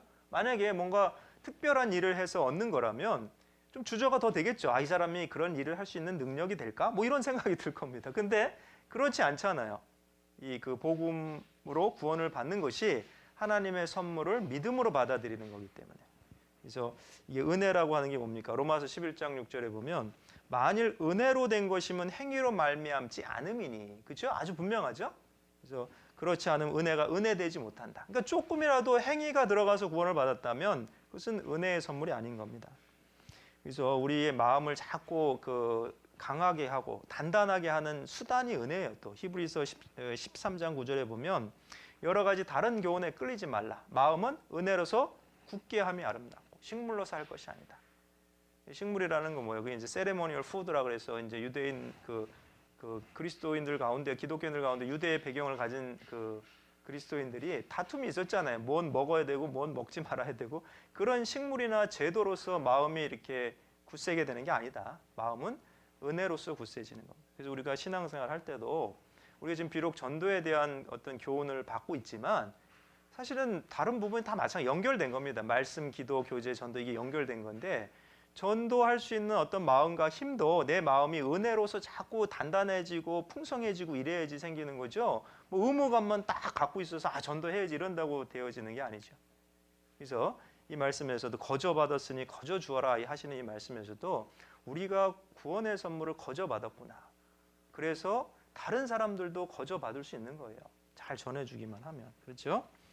그래서 또 한 가지는 받은 것을 주는 거죠. 그럼 받았는지 안 받았는지 잘 생각해 봐야 되는 겁니다. 확실하게 받아야지만 받은 걸 주는. 거저 받았으니 거저 주라 그랬잖아요. 그럼 주라 그랬는데 없어요. 없으면 못 줄 거 아니에요. 그래서 베드로전서 1장 8절로 9절에 보면 너희가 예수를 보지 못하였으나 사랑하는도다. 이제도 보지 못하나 믿고 말할 수 없는 영광스러운 즐거움으로 즐거워하니 이는 믿음의 결국 곧 영혼의 구원을 받음이라. 받은 사람이 예수님 못 받지만 즐거워하고 또 이게 같이 구원받은 형제자매들끼리 교제하는 것이 즐겁고 또 그래서 그 복음을 전하는 것이 즐겁고 그런 거거든요. 받은 걸 주는 겁니다. 안 받은 건 못 주는 거죠? 뭐 이상한 얘기가 아닙니다. 아주 당연한 얘기를 하고 있는 겁니다. 받았으니 주라고 하시는 거예요. 그리고 없는 것을 주라고 말씀하시지 않아요. 사실은 고린도서 8장 12절에 보면 할 마음만 있으면 있는 대로 받으실 것이요 없는 것을 받지 아니하시죠. 중요한 건 마음이라는 거예요. 하나님 우리에게 없는 것을 달라 그러지 않습니다. 뭐 연보를 할 때도 마찬가지고 우리가 어떤 봉사를 할 때도 마찬가지고 우리에게 주신 것들이 있어요. 시간과 재능과 은사와 물질과 그런 것들을 기쁜 마음으로 하나님 위해서 드릴 수 있는 거죠. 있는 거기 때문에 있는 것을 주라 하시는 겁니다. 그 사도행전 3장 6절에 보면 그 이야기 아시죠? 그 베드로와 요한이 그 성전 미문에서 구걸하는 거지를 보고 얘기했습니다. 안진뱅이죠. 은과 금은 내게 없거니와 내게 있는 것으로 내게 주노니 곧 나사렛 예수의 그리스도 이름으로 걸으라. 내게 있는 거예요, 없는 거예요? 있는 거죠? 내게 있는 것으로 내게 주노니. 여러분 어떻습니까? 내게 있는 것이 무엇입니까? 지금 우리가 이 복음 전도에 관한 교훈을 얻고 있는데 거저 받았으니 거저 주라 하시는데 그럼 복음이 있어요, 없어요? 내게 있는 것, 나의 복음. 로마서 16장 25절에 보면 바울 사도는 나의 복음과 예수 그리스도를 전파함이라고 했습니다. 복음은 남의 복음이 아닙니다. 내가 누군가를 전도하려고 그러는데 내게 있는 것을 줘야 될 거 아닙니까? 나의 복음인지 아닌지 그걸 확인해야겠죠. 남의 복음을 줄 수는 없어요. 나의 복음을 줄 수 있는 거죠. 그래서 무슨 뜻이냐? 물론 예수님이 모든 사람을 구원하셨는데 모든 사람을 속죄하셨는데 정말 그 안에 내가 들어가는지 그 확신이 있는지 그 사실을 우리가 먼저는 확인해야 되는 겁니다. 그럴 때 나의 복음을 줄 수 있는 겁니다. 그리고 이제 그 뒤에 또 얻는 교훈이 있는데 마태복음 10장 9절 10절입니다. 마태복음 10장 9절 10절 같이 읽겠습니다. 너희 전대에 금이나 은이나 동이나 가지지 말고 여행을 위하여 주머니나 두벌 옷이나 신이나 지팡이를 가지지 말라. 이는 일꾼이 저 먹을 것 받는 것이 마땅함이니라. 여기서는 이제 우선 복음을 전할 때 순전한 동기와 그 다음에는 공급하시는 주님을 온전히 의지하라는 교훈이 있습니다. 그래서 요 이제 9절의 내용이 너희 전대는 이제 뭐예요? 돈주머니죠? 거기에 금이나 은이나 동이나 다른 이제 병행 구절에 보면 또 돈이나 이런 표현이 있는데 그것을 넣지 말라 이렇게 표현이 됐는데 그래서 이게 무슨 뜻이냐? 너희는 너희들의 전대 안에 금도 취하지 말고 은이나 동이나 돈도 취하지 말라. 이거는 앞절에 거저 받았으니 거저 주라랑 연결이 돼 있습니다. 사실은 이제 이런 겁니다. 복음을 전하는 것의 보답으로 불이하게 대가를 바라거나 받아서는 안 된다 이런 뜻이에요. 그래서 불순한 동기 있잖아요. 뭔가 어떤 이익이나 대가를 바라고 그런 불순한 동기로 복음을 전해서는 안 된다는 겁니다. 우리나라 속담에 마음이 잿밥에 가 있다 그러잖아요. 물론 이제 그게 좀 우리나라 속담이니까 말씀드린 겁니다. 어떤 뭐 제사를 지내는 일이 있는데 거기 마음은 없고 잿밥이 뭐예요? 제사 다 지내고 나면은 이제 나오는 밥에 거기에 가 있는 거예요. 이제 복음을 전해서 내가 무슨 이익이 생길까봐 뭐 친구를 사귄다든지 어떤 뭐 누가 나한테 선물을 준다든지 그런 것에 더 마음이 가 있으면 순전한 마음이 아니겠죠. 그래서 우선은 순전한 동기가 중요하고요. 그 다음에 주님을 또 온전히 의지하는 것이 중요한 겁니다. 그래서 왜냐하면 사실은 그 복음을 전하는 과정에 너무 세상적인 것 때문에 염려하지 말라는 겁니다. 그래서 그 마태복음 6장에 보면 여러분 아시죠? 그 30절 이하에 보면 그 들풀에 대한 비유 하시면서 오늘 있다가 내일 아궁이에 던지는 들풀도 하나님이 이렇게 입히시거든. 하물며 너일까 보냐 믿음이 적은 자들아. 그러시면서 그러므로 염려하여 이르기를 무엇을 먹을까 무엇을 마실까 무엇을 입을까 염려하여 이르기를 하지 말라. 그러니까 사실은 뭐 입지 말라는 뜻이 아니죠. 우리 말씀을 오해하시는 분들이 많은데 우리는 몸을 갖고 살아가기 때문에 먹어야 살고 입어야 사는데 먹지 말라 입지 말라가 아니고 염려하여 이르기를 무엇을 마실까 무엇을 입을까 하지 말라 이렇게 얘기하신 거죠. 그러니까 염려가 그것이 어떤 신앙적인 것이 아니라는 걸 얘기하신 거예요. 그러면서 마태복음 6장 32절 33절 이렇게 돼 있죠. 이는 다 이방인들이 구하는 것이라 너희 천부께서 이 모든 것이 너에게 있어야 할 줄을 아시느니라. 33절이 뭡니까? 그 유명한 말씀. 너희는 먼저 그의 나라와 그의 의를 구하라. 그리하면 이 모든 것을 너에게 더하시리라. 그것이 바로 믿음이 적은 자들아 하고 왜 말씀하셨냐면 믿음으로 주님께서 필요한 것을 공급해 주신다는 것을 믿고 의지해야 된다는 겁니다. 그래서 이걸 이제 복음을 전하면서 이 두 가지 태도가 중요하다는 거예요. 순수한 동기, 그다음에 주님을 온전히 의지하는 마음 그겁니다. 그다음에 이제 어디 있습니까? 우리가 11절 이제 11절 보겠습니다. 11절부터 13절 같이 읽겠습니다. 아무 성이나 촌에 들어가든지 그 중에 합당한 자를 찾아내어 너희 떠나기까지 거기 머물라. 또 그 집이 들어가면서 평안하기를 빌라. 그 집이 이에 합당하면 너희 빈 평안이 거기 임할 것이요 만일 합당치 아니하면 그 평안이 너에게 돌아올 것이니라. 이 말씀도 사실은 많은 교훈이 있습니다. 지금 우선은 합당한 자를 찾아내라는 거예요. 합당하다는 게 이제 그 원은 악시오스라 그래서 저울에 달아서 수평이 맞다 뭐 이런 뜻인데, 근데 이제 여기 마음이 합당하다는 건 뭐냐? 복음이 너무 귀한 말씀인데 그 말씀에 마음이 합당해야 돼요. 진리를 찾고 그것을 귀하게 여기는 사람들을 찾아내라는 겁니다. 그래서 사실은 하나님도요, 온전한 마음으로 하나님의 말씀을 듣고 순종할 수 있는 사람을 역사상에 찾으셨잖아요. 그렇게 해서 다윗이라는 사람이 사도행전 13장 22절에 보면 다윗을 만나니 내 마음에 합한 사람이라 내 뜻을 다 이루게 하리라. 하나님 다윗을 만나신 거예요, 사실은. 물론 이제 선지자를 통해 만났지만 하나님은 찾으셨고 다윗을 만나니 내 마음에 합한 사람이라. 그래서 그 합한 사람을 통해서 뜻을 이루어 가시는 겁니다. 그리고 시편도 한번 볼까요? 시편 101편 6절입니다. 시편 101편 6절. 시편 101편 6절입니다. 같이 읽겠습니다. 내 눈이 이 땅에 충성된 자를 살펴 나와 함께 거하게 하리니 완전한 길에 행하는 자가 나를 수종하리라. 그래요. 그래서 내 눈이 이 땅에 충성된 자를 살피시잖아요. 그러니까 찾고 계신다는 뜻입니다. 그래서 하나님도 그 합당한 자를 찾으셨죠. 그래서 우리도 이제 물론 제자들도요. 그리고 이제 우리가 사도행전을 쭉 보면은요, 정말 이렇게 전도했습니다. 이 사도들이. 그래서 우리가 믿음의 선진들의 전도 방법, 뭐 그거를 뭐 우리가 어디서 보겠어요? 사실 성경에서 봐야겠죠. 주로 이제 신약 시대는 사도행전에서 보면 자세히 나오는데, 그 이 초대교회의 거점이 된 가정들이 있습니다. 그 가정들이 그 말씀을 받기에 합당했던 거예요. 그래서 바울 사도는 거기 합당한 자의 집에 어느 정도 머물면서 또 복음을 전하고 그 가정들이 거점이 된 거죠. 근데 이제 그러한 과정은 사실 저도 이제 인도의 선교사로 약 10년 정도 있었어요. 9년 7개월. 그리고 뭐 단기 선교도 몇 군데 갔었는데, 우리나라 지역 교회든 해외 선교든 이 공통점이 있습니다. 이게 교회가 시작되는 데는 그런 합당한 가정들이 있어요. 정말 말씀을 찾는 사람들, 진리를 찾고 그래서 복음을 듣고 감사해서 자원해서 가정을 개방하고, 그게 공통점이에요. 지역 교회든 뭐 국내든 해외든. 그래서 그런 모습을 보면서도요, 아, 정말 우리 교회가 이 성경적으로 복음을 전하고 있고 하나님의 함께 하심으로 지금 이렇게 그 말씀이 흥왕해지고 있구나, 그런 생각을 하게 됩니다. 그래서 이제 바울과 그 함께 동역했던 그 초대교회 거점했던 가정 중에 하나는 빌립보 교회 우선 루디아죠. 사도행전 16장 한번 보겠습니다. 사도행전 16장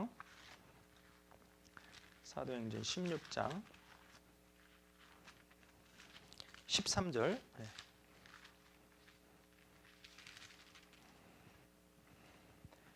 사도행전 16장 13절로 15절까지입니다. 네, 같이 읽어보겠습니다. 안식일에 우리가 기도처가 있는가 하여 문 밖 강가에 나가 거기에 앉아서 모인 여자들에게 말하더니 두아디라 성의 자주장사로서 하나님을 공경하는 루디아라 하는 한 여자가 들었는데 주께서 그 마음을 열어 바울의 말을 청종하게 하신지라. 저와 그 집이 다 세례를 받고 우리에게 청하여 가로되 만일 나를 주 믿는 자로 알거든 내 집에 들어와 유하라 하고 강권하여 있게 하니라. 그래요. 지금 빌립보 성의 그 두아디라 성에, 빌립보 지역이죠. 빌립보 지역의 두아디라 성에 자주장사 뭐예요? 자주 옷감 파는, 자주색 옷감, 퍼플 컬러. 그 루디아라고 하는 여자가 말씀을 잘 들어 청종한 겁니다. 청종. 그죠? 그러고는 어째요? 믿음을 갖고 나를 주 믿는 자로 알거든 내 집에 들어와 유하라. 그렇죠? 가정을 개방한 겁니다. 그래서 거기서 얼마간 머물면서 또 복음을 전하게 됐죠. 그리고 이 또 브리스길라 아굴라도 아주 그렇게 귀하게 쓰임 받았습니다. 사도행전 18장 1절로 3절. 사도행전 18장입니다. 1절로 3절. 예, 같이 읽겠습니다. 이후에 바울이 아덴을 떠나 고린도에 이르러 아굴라라 하는 본도에서 난 유대인 하나를 만나니 클라우디오가 모든 유대인을 명하여 로마에서 떠나라 한 거로 그가 그 안에 브리스길라와 함께 이달라야로부터 새로 온지라. 바울이 그들에게 감해 업이 같음으로 함께 거하여 일을 하니 그 업은 장막을 만드는 것이더라. 그래, 여기 보니까 이 사실 핍박이 있어서 그 본도에서 유대인인데 이쪽으로 이제 그 고린도 쪽으로 이주해 온 거죠. 그때 이제 바울이 참 이 2절 끝에 보면 바울이 그들에게 감해 간 거예요. 그러니까 뭐야, 바울 사도도요 이거 잘 관찰한 겁니다. 이 복음을 전하는데 누가 진짜 좀 더 하나님을 찾는 마음이 있느냐, 진리를 사모하는 마음이 있느냐 잘 관찰했겠죠. 그리고 업이 같음으로 함께 거하여 일을 한 겁니다. 함께 거했다 그랬잖아요. 그래서 아까 우리가 그 마태복음 10장에 그 읽은 말씀에 그 내용이 있는 거잖아요, 그죠? 그래서 그 뭐예요? 합당한 자를 찾아내어 너희 떠나기까지 거기 머물라, 그렇죠? 그래서 바울 사도도 이렇게 한 겁니다. 그랬더니 이제 나중에 어떻게 됐어요? 이 브리스길라 아굴라 부부가요, 초대교회 사역이 아주 귀하게 사용됐습니다. 사실은 바울의 어떤 그 명을 받아서, 명이라는 게 이제 복음 전할 필요가 있으면 에베소에 가기도 하고 다시 고린도에 돌아오기도 하고 어떤 소식을 전해주기도 하고, 너무 사실은 전도자도 아니잖아요. 이렇게 사도로 세움을 받은 건 아니지만 이 아굴라, 그다음에 아굴라가 남편이죠. 브리스길라 가정이 너무 귀하게 쓰임 받은 거예요. 그래서 이 아볼로가 사실 구원받는데 또 결정적인 영향을 주죠. 그 이제 사도행전 18장에 거기 우리가 읽은 내용이 나오는데 한번 봅시다. 사도행전 18장 24절. 사도행전 18장 24절로 28절 같이 읽어보겠습니다.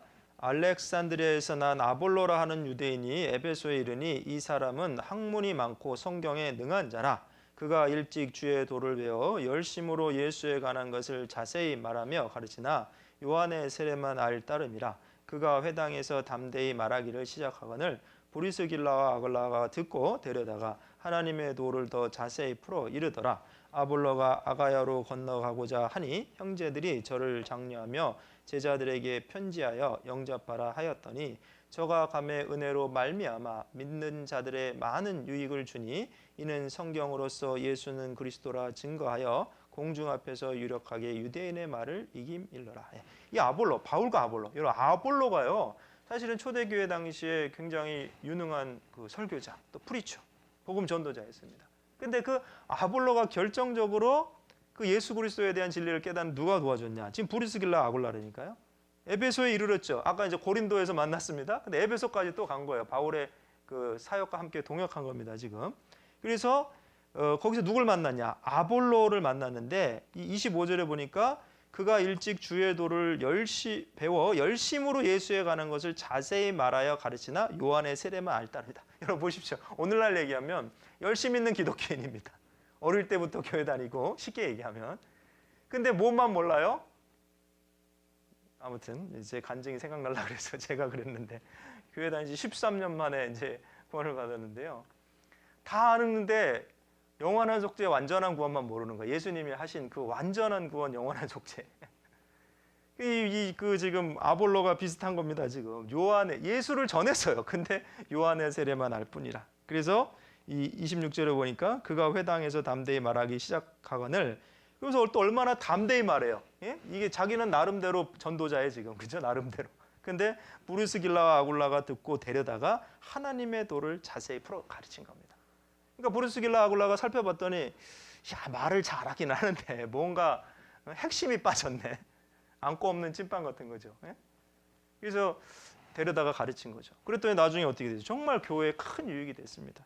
거기 나오는 대로 27절에 보면 끝에 저가 감의 은혜로 말미암아 믿은 자들에게 많은 유익을 주니 교회에 많은 유익을 주었죠. 그리고 28절에 보면 이는 성경으로서 예수는 그리스도라 증거하여 공중 앞에서 유력하게 유대인의 말을 이깁니다. 야, 그러니까 이 유대인의 말을 유력하게 이겼다는 거는 말씀 잘 전한 겁니다, 사실은. 그죠? 그래서 귀하게 쓰임 받는 전도자 됐는데 그 과정에 이 브리스길라 그다음에 아굴라 그 가정이 있었다는 거예요. 제가 무슨 말씀을 드리고 싶냐? 이렇게 합당한 자를 찾아내는 게 중요한 겁니다. 그래서 우리가 거점을 잘 찾아내야 돼. 이게 사실은 전도를 지혜롭게 해야 되는 겁니다. 그래서 가정 가운데서도 거점이 될 만한 사람이 있고 또 도시에서도 거점이 될 만한 사람이 있고 또 어떤 나라에서도 거점이 될 만한 사람들이 있어요. 합당한 자, 정말 순수한 마음으로 말씀을 듣고 진리를 찾는 사람들, 그런 사람들을 우선은 잘 찾아내야 됩니다. 사실 이 코로나 시대의 그 전도, 사실 제가 이 강의 설교를 쭉 하면서 이 세부 주제가 다 연결돼 있어요. 코로나 시대의 전도 방법 중에 하나도 우리가 잘 관찰하는 게 중요합니다. 오히려 이 상황이 어려워졌기 때문에 하나님을 찾는 마음이 더 올라오는 사람들이 있어요, 사실은. 근데 그 기회를 놓칠 수 있다는 거예요. 관찰을 잘 안 해서. 그래서 이런 시대일수록 더 잘 관찰하고 합당한 자를 찾아내려고 하는 노력이 필요한 겁니다.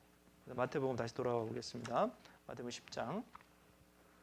그리고 이제 합당한 자를 찾아내서 전해야 될 내용이 뭡니까? 12절이죠. 예, 12절. 12절 같이 읽겠습니다. 또 그 집에 들어가면서 평안하기를 빌라. 그래요. 이 평안 이제 여기 헬라어로 에레네인데요. 그 히브리어의 샬롬이나 똑같은 말입니다. 피스. 그죠? 그래서 샬롬 무슨 뜻입니까? 산놈 아니고 샬롬입니다. 그래서 샬롬은 평안하라, 평안하뇨. 부활하신 예수님이 처음 또 말씀하신 메시지가 너에게 평강이 있을지어다, 평안이 있을지어다 그러셨잖아요. 그래서 사실은 이 진정한 평안은 있잖아요. 악인에겐 평강이 없습니다. 이사야 57장 21절에 악인에게 평강이 없느니라. 그럼 진정한 평강은 어떻게 주느냐? 사실은 죄 사함을 통한 평강이 진정한 평강이죠. 여러분 생각해 보십시오. 궁극적으로는 결국 항상 죄 때문에 고민이 되는 겁니다. 그 죄 문제가 해결이 안 되면 죽음이 언제라도 찾아오면 불안한 거예요. 죄 문제가 해결된 사람이 구원을 받은 거고 그 사람이 평강을 얻을 수 있는 거죠. 누가복음 1장 77절입니다. 누가복음 1장 77절. 누가복음 1장 77절로 79절입니다. 같이 읽겠습니다. 주의 백성에게 그 죄 사함으로 말미암는 구원을 알게 하리니 이는 우리 하나님의 긍휼을 인함이라. 이로써 돋는 해가 위로부터 우리에게 임하여 어두움과 죽음의 그늘에 앉은 자에게 비치고 우리 발을 평강의 길로 인도하시리로다. 그래요. 여기 보시면 구원이 뭡니까? 죄 사함으로 말미암는 구원인데 78절에 보면 그것은 하나님의 긍휼을 인하며, 그러니까 이제 아까도 말씀드렸죠. 구원하시는 일의 기초가 하나님의 긍휼입니다. 불쌍히 여기셨기 때문에 내가 너희 죄를 동이 서에서 먼 것과 같이, 그래서 아비가 자식을 불쌍히 여긴 같이. 왜? 너희의 체질이 진토임을 안다고. 여러분, 왜 완전한 구원, 영원한 속죄를 해주셨냐? 그렇게 해야지만 구원이 되는 거예요. 우리 체질을 아시기 때문에. 악에 익숙한 인간이고 사실은 무엇을 한다고 해서 죄 사함이 되지 않잖아요. 죄값을 갚는 일은 죄 없는 하나님이 육체를 입고 직접 오셔서 그 죄값을 다 처리해 주시는 수밖에 없는 겁니다. 그래서 완전한 구원, 영원한 속죄를 왜 해주셨냐? 불쌍히 여기셨기 때문에.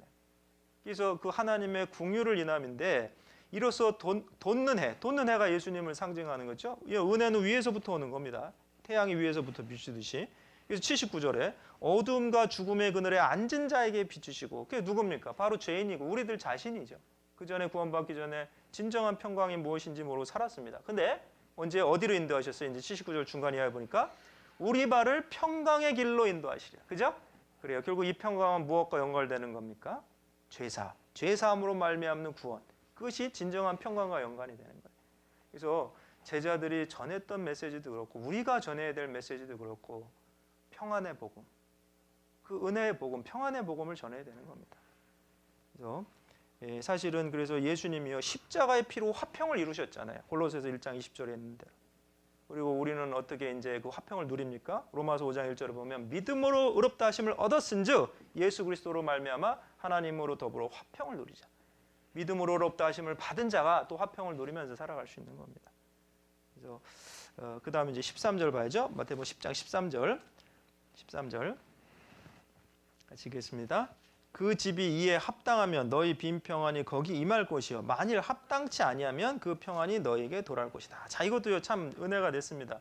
우리가 이제 전도를 할 때 두려움 중에 하나가 뭐냐면 전도했는데 안 받아들이면 어떡하지? 그 생각을 먼저 하는 거예요. 근데 제가 이 말씀 보고 위로가 됐어요. 이건 뭡니까? 제가 그냥 쉽게 얘기하면요, 평안을 빌었어요. 근데 그 집이 받지 않는 거예요. 합당치 않아요. 받아들이면 그 평안이 거기 임하는데 안 받아들이면 어떻게 해요? 합당치 아니하면 그 평안이 너에게 돌아온다. 그러니까 우리 그 법칙 있죠. 그 연력학 제일 법칙이 뭡니까? 에너지 불변의 법칙. 에너지는 다 소모하지 않는 거죠. 제가 이 말씀 보면서 평안은 다 소멸하지 않는다. 뭐냐? 평안을 빌었는데 안 받아들였다. 근데 그것이 평안을 빈 사람에게 돌아온다니까요. 그래서 그럼 어때요? 더 많은 평안을 빌어주는 게 좋겠죠? 받아들이든지 안 받아들이든지. 받아들이면 그 평안이 그 집에 임할 것이요 안 받아들이면 평안을 빈 사람에게 임하니까. 그래서 시편에도요 그런 표현이 있는데 35편, 시편 35편 13절입니다. 볼까요? 시편 35편 13절입니다. 시편 35편 13절 같이 읽겠습니다. 나는 저희가 병들었을 때 굵은 베옷을 입으며 금식하여 내 영혼을 괴롭게 하였더니 내 기도가 내 품으로 돌아도다. 이 시편 기자는 중보기도 한 겁니다. 저희가 병들었을 때 남을 위해 기도했죠. 근데 뭐 어떤 경우는 이제 징계받아 병드는 경우도 있는데, 근데 이제 모르겠어요. 어떤 이유인지는 모르겠지만 결국은 그 기도가 내 품으로 돌아온 거예요. 중보 대상자가 복을 받기에 합당치 아니하면 오히려 그 기도의 축복이 자신에게 돌아온 겁니다. 마치 부메랑 같죠? 호주 원주민들이 사냥할 때 쓰는 부메랑 아시죠? 샥 던졌는데 다시 들어온 겁니다. 싹 던져서 그 사냥감이 맞으면 이제 성공했지만 안 맞아도 다시 돌아온 거죠. 그래서 아까 얘기했지만 에너지 보존 법칙, The Law of Conservation of Energy, 그게 연력학 제일 법칙인데 우리는 평안의 보존 법칙이 있잖아요. 빌었는데 안 받아들였어요. 걱정하지 마십시오. 빈 사람에게 돌아오는 겁니다. 그 왜 그럴까? 제가 묵상을 해봤습니다. 이 말씀 무슨 뜻일까? 근데 이런 거죠. 전도자에게 주님의 평안과 축복을 더욱 받을 기회가 됐다는 것은 사실 우리가 전도하면 할수록 무엇을 알게 됩니까? 하나님의 마음을 더 이해하게 되죠. 그러면서 주님과 더 가까워지는 거예요. 주님의 마음을 더 이해하고 주를 더욱 의지하고 주의 일에 더욱 힘쓰는 그런 태도를 갖게 되잖아요.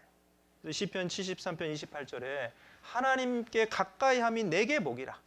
내가 주 여호와를 피난처로 삼아 주의 모든 행사를 선포하리로다. 하나님께 가까이하는 게 누구에게 복입니까? 나의 복이고.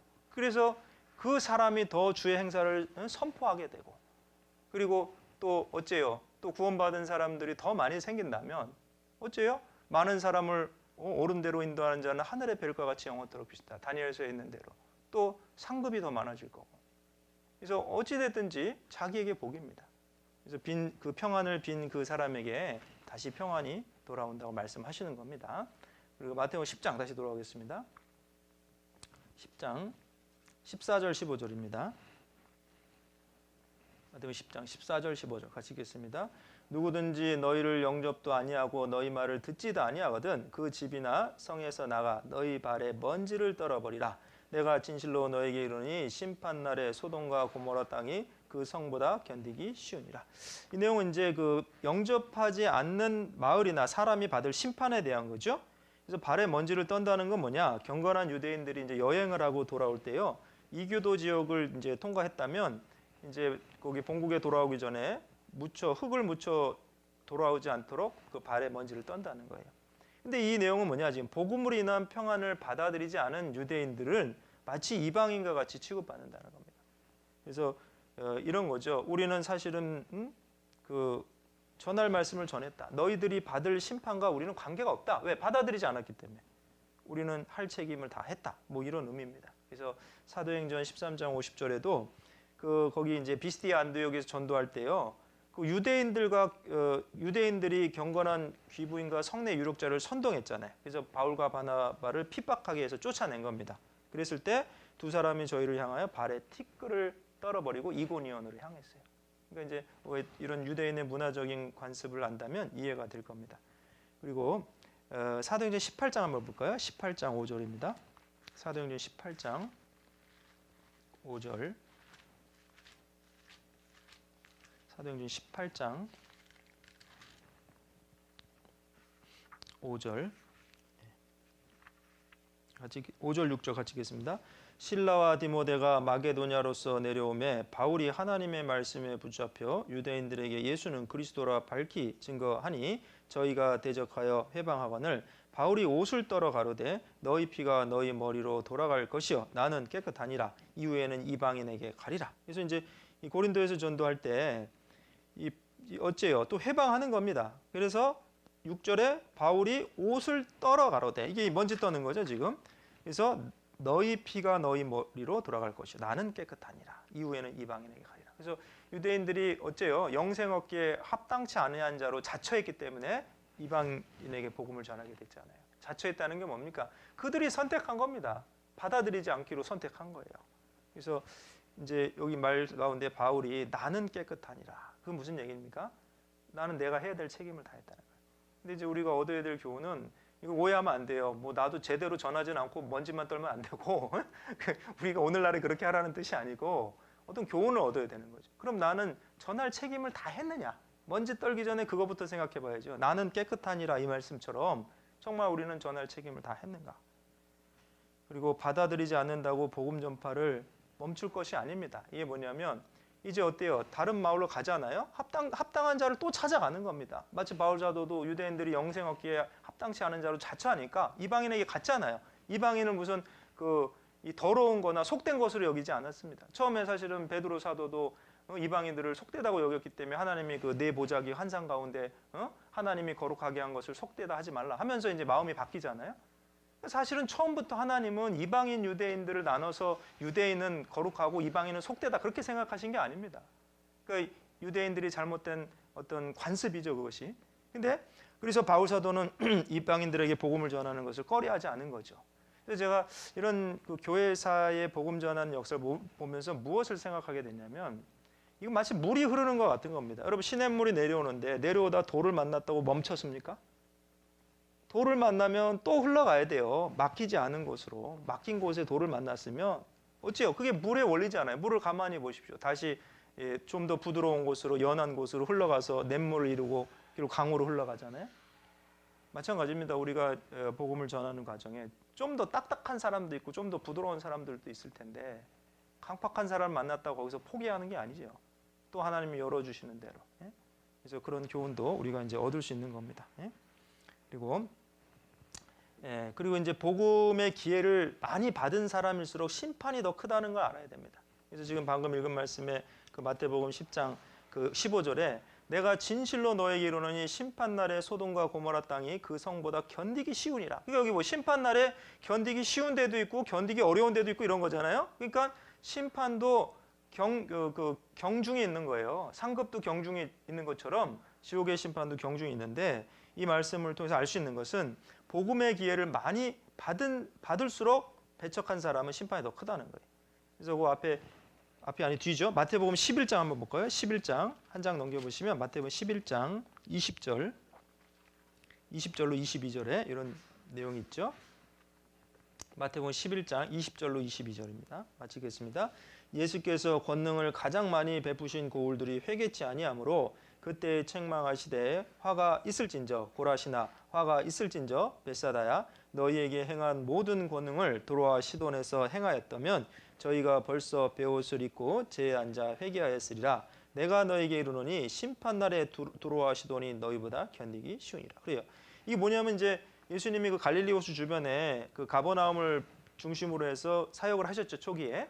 그러니까 많은 말씀을 전하시고 많은 이적을 베푸셨어요. 근데 그들이 오히려 회개하지 않는 거예요. 그래서 권능을 가장 많이 베푸신 고울들이 회개치 아니므로 뭐라고 말씀하셨어요? 화 있을진저 벳세다야. 너희에게 행한 모든 권능을 두로와 시돈에 행했다면 저희가 벌써 베옷을 입고 제에 앉아 회개했으라. 두로와 시돈이 이방 사람들인데 근데 그들이 오히려 회개했을 거랍니다. 회개했을 거라는 거죠. 이렇게 말씀을 전했다면.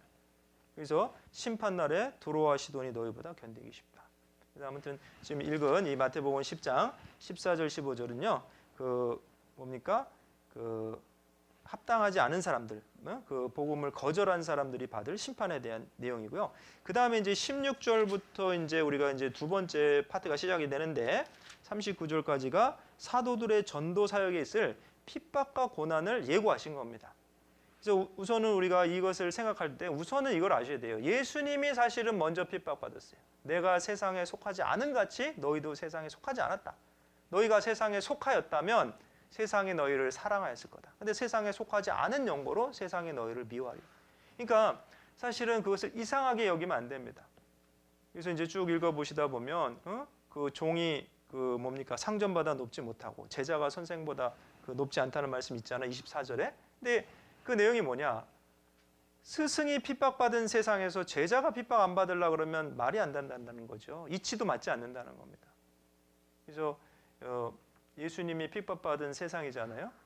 근데 이 예수님의 복음을 전하는데 핍박이 없을 거라고 생각하는 것은 그거는 이치에도 맞지 않는다는 겁니다. 그래서 우선은 근데 이제 또 중요한 건 뭐냐면 핍박이 있지만 사실은 감당할 시험을 허락하시고 또 그 가운데서도 주님이 함께 하시기 때문에 또 은혜가 있다는 겁니다. 그런 내용들을 이제 얘기하시는데요. 좀 봅시다. 16절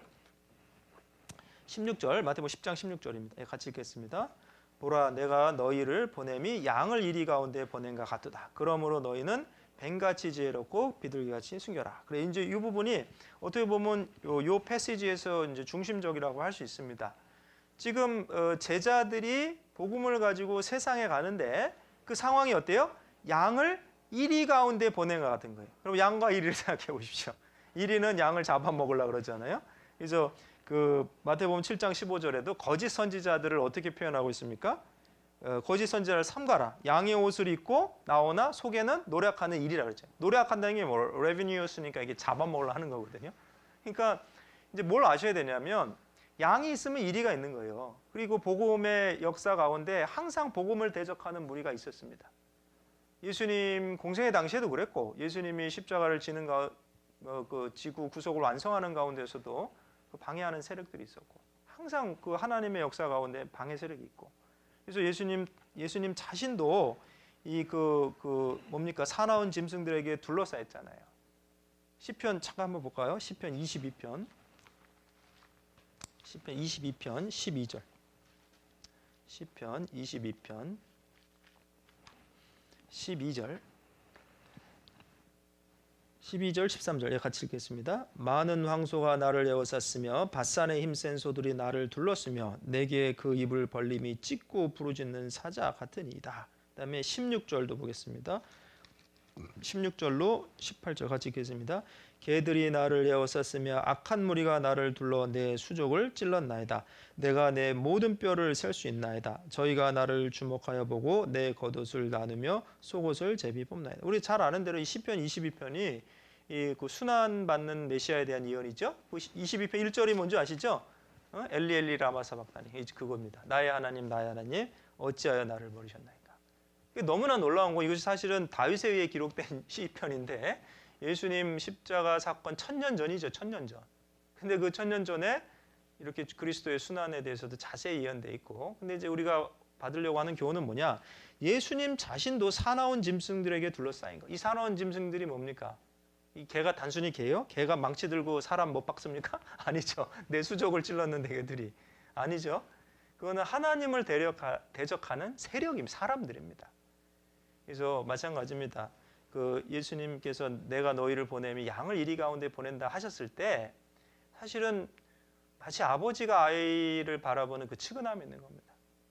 아버지도 고난 받았어요. 근데 그 자녀도 가야 될 길을 아는데 그런 측은함도 갖고 계시지만 또 한편으로는 양의 목자가 누구십니까? 여호와는 나의 목자시니. 그래서 그 주님이 목자이기 때문에 또 너무 염려하지 말라는 그런 위로와 격려도 들어있는 겁니다. 그래서 우리가 그것을 좀 이해할 필요가 있고요. 그러면 이제 뭐가 필요하냐? 뱀같이 지혜롭고 비둘기같이 순결하라. 이게 참 두 가지가 굉장히 중요한 건데, 지혜는 뭡니까?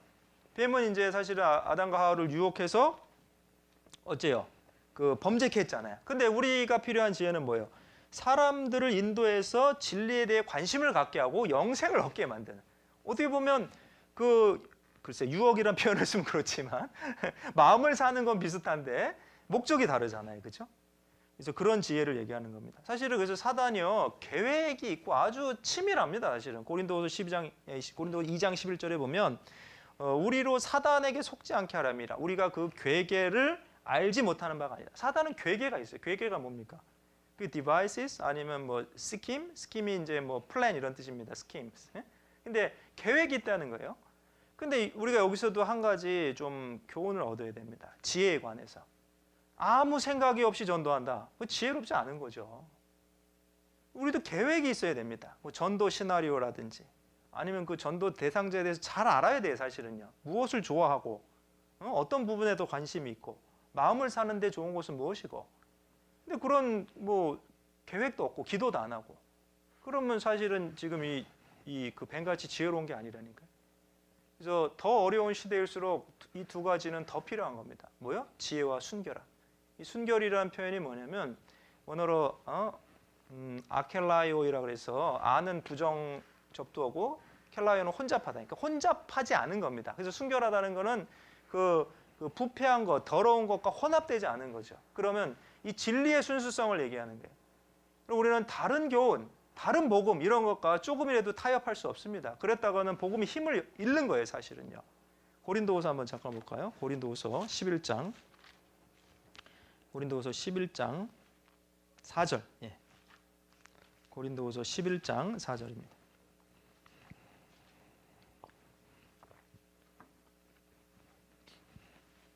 고린도후서 11장 4절. 예, 같이 읽겠습니다. 만일 누가 가서 우리의 전파하지 아니한 다른 예수를 전파하거나 혹 너희의 받지 아니한 다른 영을 받게 하거나 혹 너희의 받지 아니한 다른 복음을 받게 할 때는 너희가 잘 용납하는구나. 여기 보면 다른 예수, 다른 영, 다른 복음 있잖아요. 예? 이런 거 받아들이면 안 된다는 겁니다. 이 전하는 사람들이 누굽니까? 13절, 고린도후서 11장 13절. 저런 사람들은 거짓 사도요 계율의 역군이니 자기를 그리스도의 사도로 가장하는 자들이다.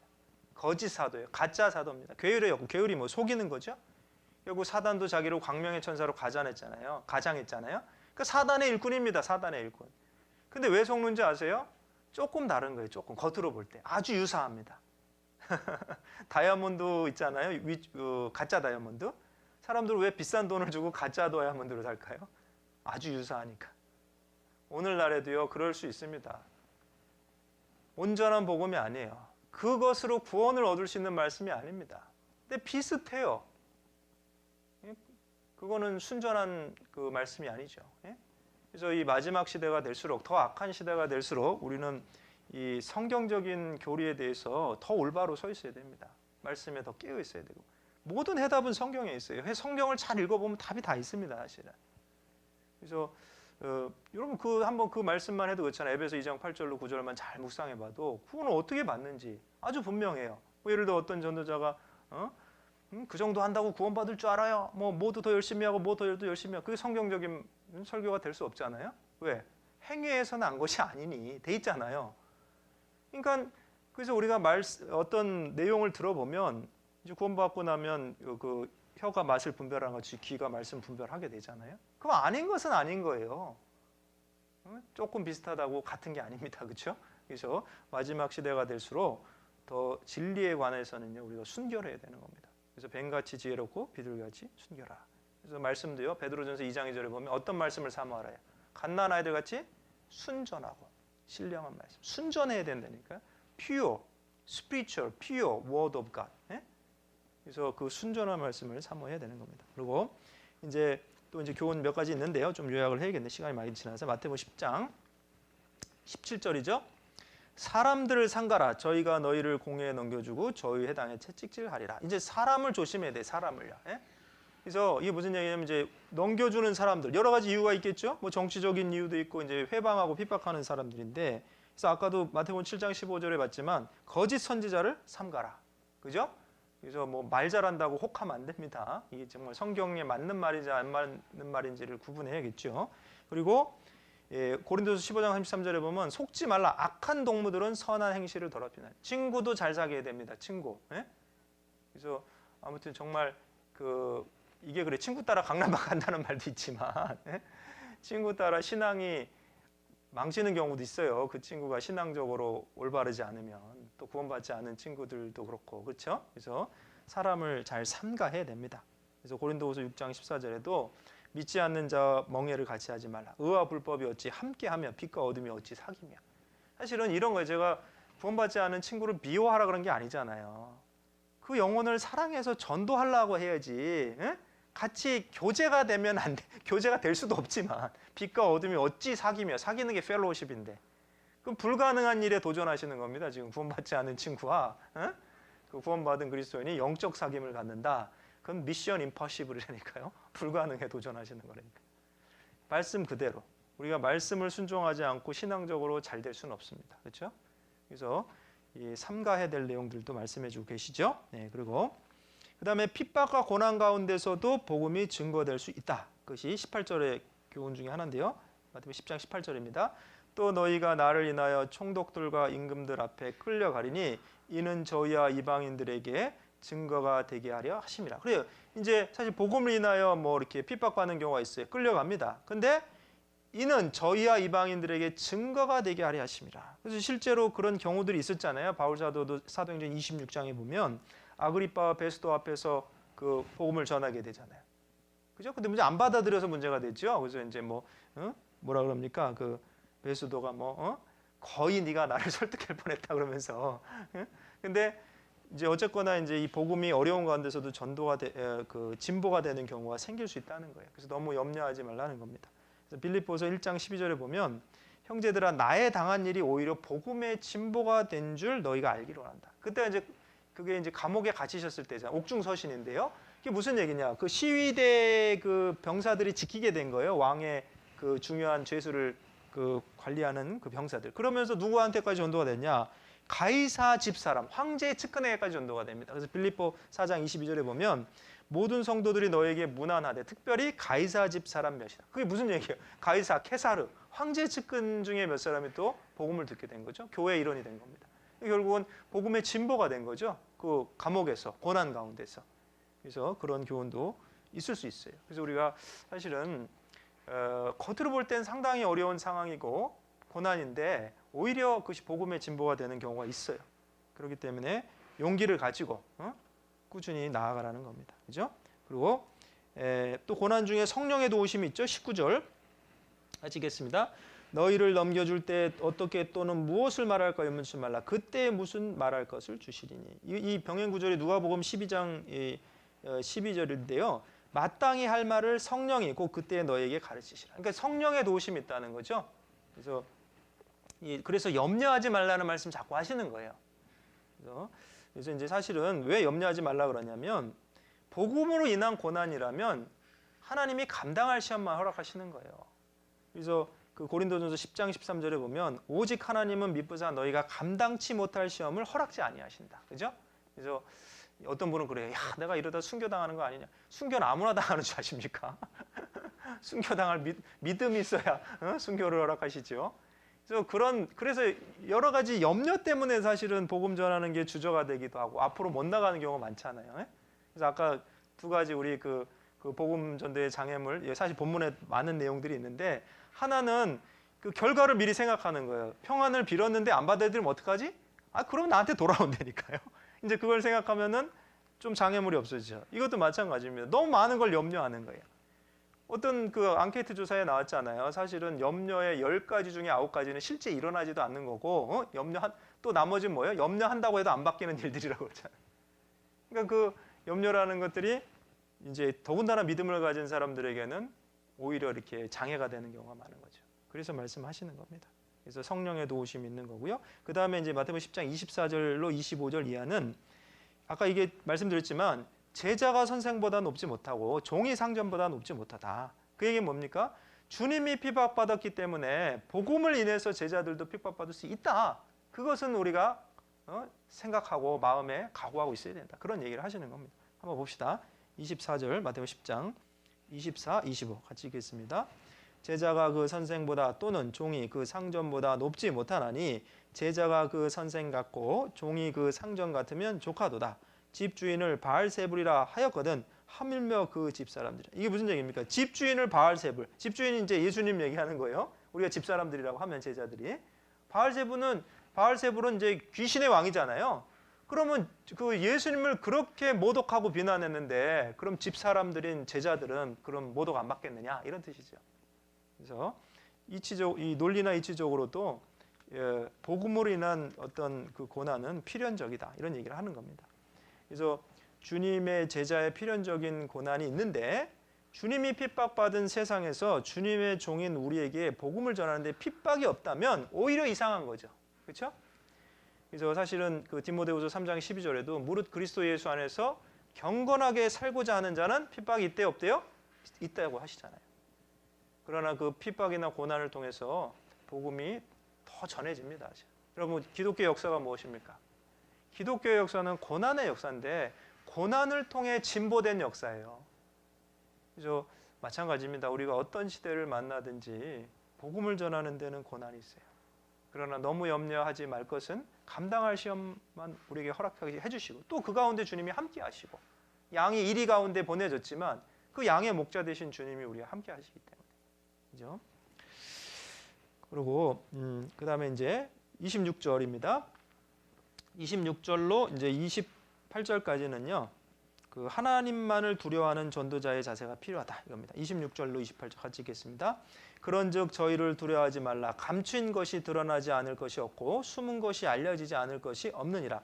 내가 너희에게 어두운 데서 이르는 것을 광명한 데서 말하며 너희가 귓속으로 듣는 것을 주위에서 전파하라. 몸은 죽여도 영혼은 능히 죽이지 못하는 자들을 두려워하지 말고 오직 몸과 영혼을 능히 지옥에 멸하시는 자를 두려워하라. 그래요. 여기 보시면 사실은 그 성도가 박해를 두려워하지 말아야 될 이유가 아주 구체적으로 써 있는 겁니다. 첫 번째는 뭐예요? 26절에 있는 것처럼 모든 것이 밝히 드러나고 참된 판단과 심판, 보응이 하나님께로부터 주어질 날이 있기 때문에 지금은요 마치 그 공의가 굽어지고 진리가 굴복당하는 것처럼 보이지만 결국은 종국에는 만왕의 왕이신 주님이 승리하시고 그 공의가 드러나게 되잖아요. 하나님의 의가 올바로 드러나게 되는 겁니다. 그래서 이제 그래서 첫 번째 거고 두 번째 뭡니까? 박해의 절정 가운데서도 영혼의 생명은 이루어지지 않아요. 여러분 28절을 보면 몸은 죽여도 영혼은 능히 죽이지 못하는 자를 두려워하지 말라. 그럼 박해의 절정. 혹시 순교를 당한다 해도요. 어때요? 몸은 죽지만 영혼이 이루어지진 않죠. 그래서 글쎄요. 이제 한국말로 하자면 목숨과 생명이라고 표현해 볼까? 육신의 목숨, 영혼의 생명. 어떤 게 더 중요하겠습니까? 물론 영혼의 생명이 더 중요하죠. 목숨은 이루어질지언정 영혼의 생명은 이루어지지 않는 겁니다. 그래서 이 말씀을 통해서도 우리가 두려워해야 할 자를 두려워해야 된다는 걸 알게 되잖아요. 어떤 자를 두려워해야 됩니까? 마찬가지죠. 공경해야 될 자를 공경하고 복종해야 될 자를 복종하고 왕과 신하의 관계라면 신하는 왕에게 마땅히 복종해야 되는 겁니다. 그렇죠? 그럼 이제 두려워한다는 것도 그래요. 마땅히 두려워할 자를 두려워해야 되는 거잖아요. 그럼 사람이 마땅히 두려워할 자가 아니죠. 그래서 잠언에도 보면 이 29장 25절에 보면 사람을 두려워하면 올무에 걸리게 되거니와 여호와를 의지하는 자는 안전하리라. 그래서 마땅히 두려워해야 할 분은 몸과 영혼의 생명을 다 주장할 수 있는 분이 그분이 마땅히 두려워할 자입니다. 그래서 성도가 박해를 두려워하지 말아야 될 이유가 뭐냐? 첫 번째, 모든 것이 밝히 드러나고 온전한 판단과 심판과 보상이 주어지기 때문에. 두 번째는 박해의 절정 가운데서도 영혼의 생명이 이루어지지 않기 때문에. 세 번째는 이제 29절부터 참새 얘기가 관계가 있죠. 그래서 참새 2마리가 한 아사리온에 팔리는 것이 아니냐. 그래서 다른 데 보면은 이게 뭐야? 2마리가 한 아사리온인데 5마리가 2 아사리온에 팔린다 그랬거든요. 그 재밌는 표현인데 원래 그냥 산술적으로 하면은 2마리가 한 아사리온이면 4마리가 2 아사리온 돼야 되잖아요. 근데 왜 5마리가 2 아사리온이냐? 제가 인도에서 봐서 압니다. 그게 재래시장에 가면요 덤으로 줘요. 덤으로 2배를 샀어요. 예를 들어 무가 한 개 100원이잖아요. 그럼 2개 200원을 내면 2개만 줘야 되는데 2개 반쪽을 주는 경우도 있거든요. 왜냐하면 덤으로 주는. 그러니까 진짜 예수님이 얼마나 세심한 것까지 다 아시는지 모르겠어요. 그러면서 이런 거 다 아신다. 그리고 아버지께서 허락지 아니하시면 하나라도 땅에 떨어지지 않는다. 너희는 머리털까지 다 세심받았다. 그러시면서 31절에 두려워하지 말라. 너희는 많은 참새보다 귀하다. 이게 무슨 얘기입니까? 모든 것이 하나님의 섭리 가운데 이루어지는 거예요. 참새 한 마리 떨어지는 것도. 근데 이 성도가 핍박받는데, 전도자가 핍박받는데 그냥 이렇게 뭡니까? 갑자기 순교당하고 그러는 줄 알아요? 그런 게 아닙니다. 아까도 말씀드렸지만요. 감당할 시험 허락하시고 하나님의 섭리 가운데 다 이루어지고 그리고 인내를 온전히 이루었을 때 사실은 복음의 진보가 되게 하시려고 고난을 허락하게 하시는 일들도 있거든요. 그것이 다 하나님의 섭리 가운데 이루어지는 겁니다. 그래서 이 성도가 박해를 두려워하지 말아야 될 3가지 이유가 이 본문에 아주 자세히 기록하고 있는 거죠. 그래서 이제 사실은 이제 그다음에 조금 나머지는 좀 넘어가고요. 좀 중요한 거 한두 가지만 하고 더 마치겠습니다. 34절 보겠습니다. 34절로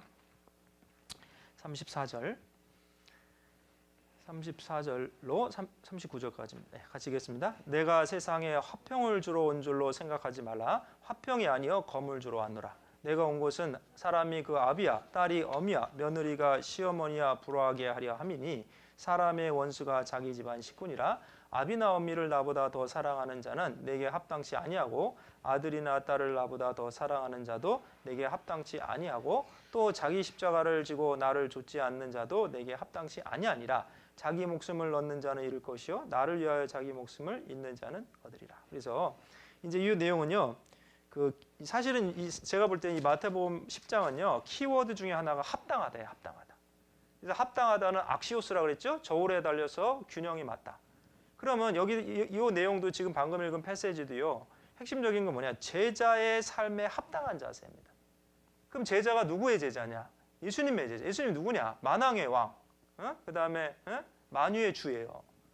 그 합당하다는 게 뭐냐? 주님을 따른다는 것은 이 세상의 왕이나 어떤 대통령을 따르는 그것도 비교할 수 없는 겁니다. 창조주 하나님이고 구속주 하나님을 따르는 제자의 삶은. 그럼 이쪽 저울에는 창조주 하나님이 있고 구속주 하나님인데 이쪽 저울에는요. 가벼운 마음으로 따라가는 게 되겠냐 이거예요.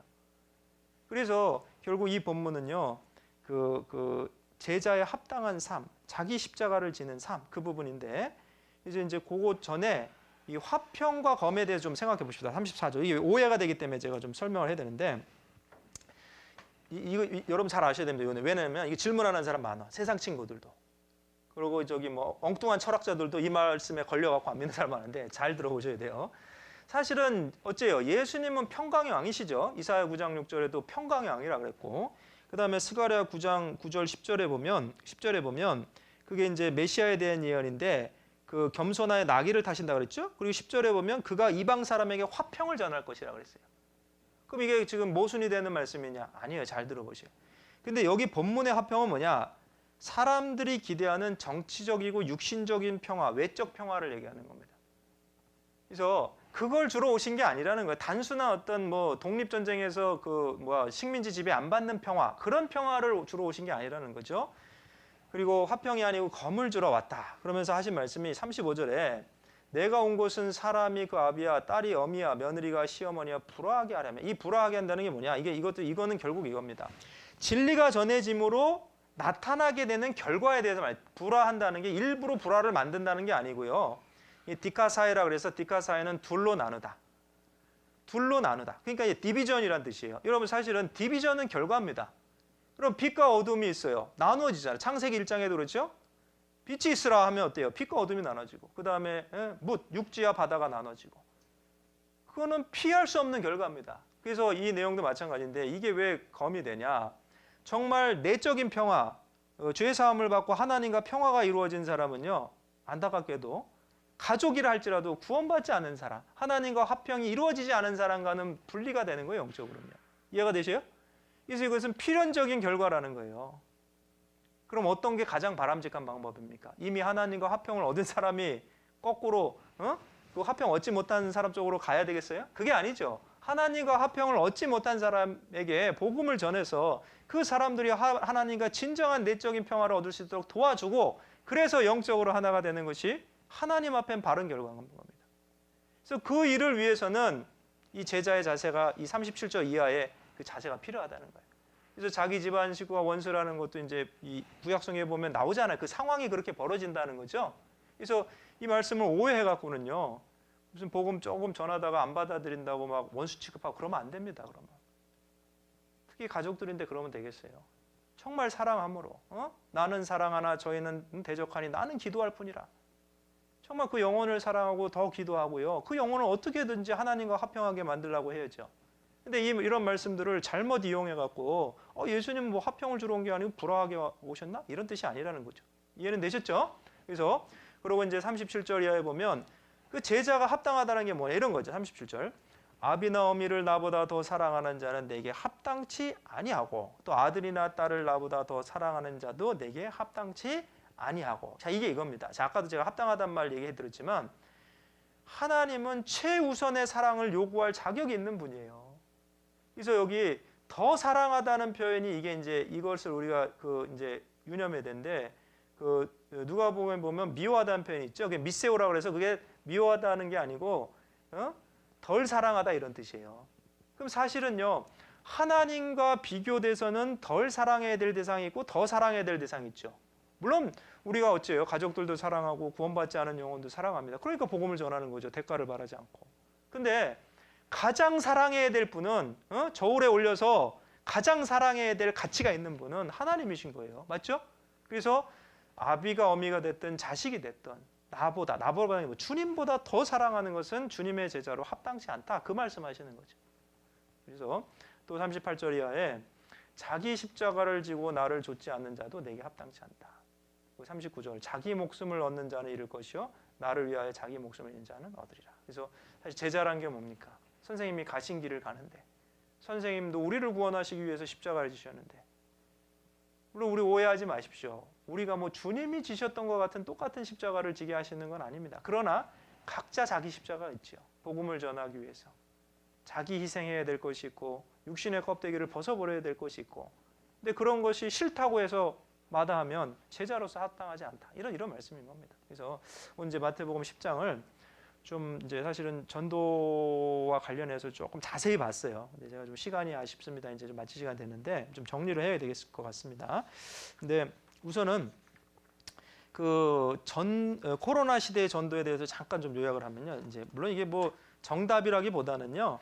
좀 제가 생각하는 부분이 여러분들이 참고하시면 될 것 같은데 아까 이제 11절 13절 관련해서 합당한 자를 찾아내라 그랬잖아요. 그죠? 그리고 그 합당한 자를 찾아내 거기 머물라 그랬습니다. 물론 우리가 지금 코로나 시대니까 언택트 시대이기 때문에 그 집에 머무는 걸 그러긴 어렵지요. 그래서 이제 제가 이제 이름을 붙였는데 관찰전도. 관찰전도라는 건 뭐냐? 우선 더 자세히 관찰해야 됩니다.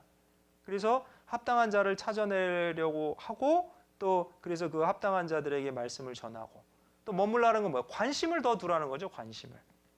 그래서 조금 관심 갖다 말고 이렇게 하지 말고 그리고 또 관계 전도라고 좀 생각해 봤어요. 대중 전도가 아닌 관계를 통한 전도. 왜냐하면 지금은 이제 왜 우리만 밖에 외부 활동 못 하는 게 아니고 그 일반 사람들도 외부 활동 잘 못 하잖아요. 그러니까 더 외로움을 느끼는 거예요. 소외감을 느끼고 또 우울감을 느끼고 그렇기 때문에 어째요? 오히려 그것이 기회가 될 수 있습니다. 관계를 통해서 더 따뜻하게 대하고 그러면 어째요? 세상 친구들 다 떨어지는데 이 친구는 그래 나한테 관심이 있네. 그러면서 뭔가 마음을 열어서 말씀을 들어볼 수 있는 기회가 될 수도 있는 거죠. 그래서 관찰전도, 관계전도, 그다음에 협력전도 중요합니다. 협력전도. 70인을 보내실 때 누가복음 70인 보내실 때 둘둘씩 보냈죠? 여러분 왜 둘둘씩 보냈다고 생각하세요? 그 사역의 초기에는요 아직 교회가 형성되지 않았습니다. 무슨 위험을 당할지 몰라요. 강의 위험, 강도 위험. 그럼 이제 혼자 있다 위험 당하면 어때요? 그거 대책이 안 쓰는 거죠? 그래서 도울 수 있는 사람들이 있어야 되는 거예요. 그리고 이제 그래서 이렇게 고난이 더 많을수록 그 어떤 사회적인 어려움이 더 많을수록 그 시대가 어려워질수록 우리는 협력 전도를 더 힘써야 됩니다. 제가 재밌는 얘기 드릴까요? 얼마 전에도 저희가 이제 어디 목사님 전사님과 이렇게 벽에 방 같은 거부터 이렇게 쳐다봤어요. 근데 사실 아무것도 바뀐 게 없는데 두 사람만 쳐다보고 있으면 꼭 뒤에 사람 와서 또 쳐다봅니다. 그래서 근데 거기뿐만 아니고 세상도 그래요. 여러분 어디 그 대학가 가서 이렇게 벽에 대학 학보 같은 거 붙는데 거기 아무것도 안 붙어 있는다 치는데 이렇게 쳐다보고 있어요. 두 사람만. 그럼 뒤에 온 사람도 쳐다봅니다. 그게 원래 심리적으로 그런 게 한 사람이 복음을 전하면서 옆에 사람이 정말 나도 이 말씀을 듣고 구원받았다 이렇게 맞장구 쳐주면 다른 사람들도 관심 갖고 죄송합니다. 이게 표현이 좀 그런데 우리가 마케팅 할 때도 그런 게 있거든요. 어떤 새로운 물건에 대해서 내가 써보니까 좋더라. 또 옆에 사람도 내가 써보니까 좋더라. 두세 사람만 그러면 이 사람 써본다니까요. 진짜로 다른 사람. 그래서 우리가 지혜가 좀 필요하고 그 세상이 지금 더 막 이렇게 더 영리해지려고 그러잖아요. 영리해지는 게 뭐예요? 그들은 영혼을 뺏어내려고 영리하는 거고 우리는 아까 지혜가 필요한데 영혼을 하나님께 인도하려고 영리해져야 되는데 아무 계획이 없이 전도를 하면 되겠냐고요. 그래서 협력 전도하고 그 사회가 어렵고 세상이 어려울수록 우리는 더 복음을 위해서 합심하고 협력해야 됩니다. 그래서 교회와 함께하는 전도, 그런 전도가 코로나 시대에 더 필요할 겁니다. 그리고 전도의 열정을 회복하기 위해서는 아까 잠깐 말씀드렸죠. 자기 정체성을 확인해야 됩니다. 나는 누구인가? 너 하나님의 사람아. 하나님과 함께 일하는 자. 그리고 복음의 제사자.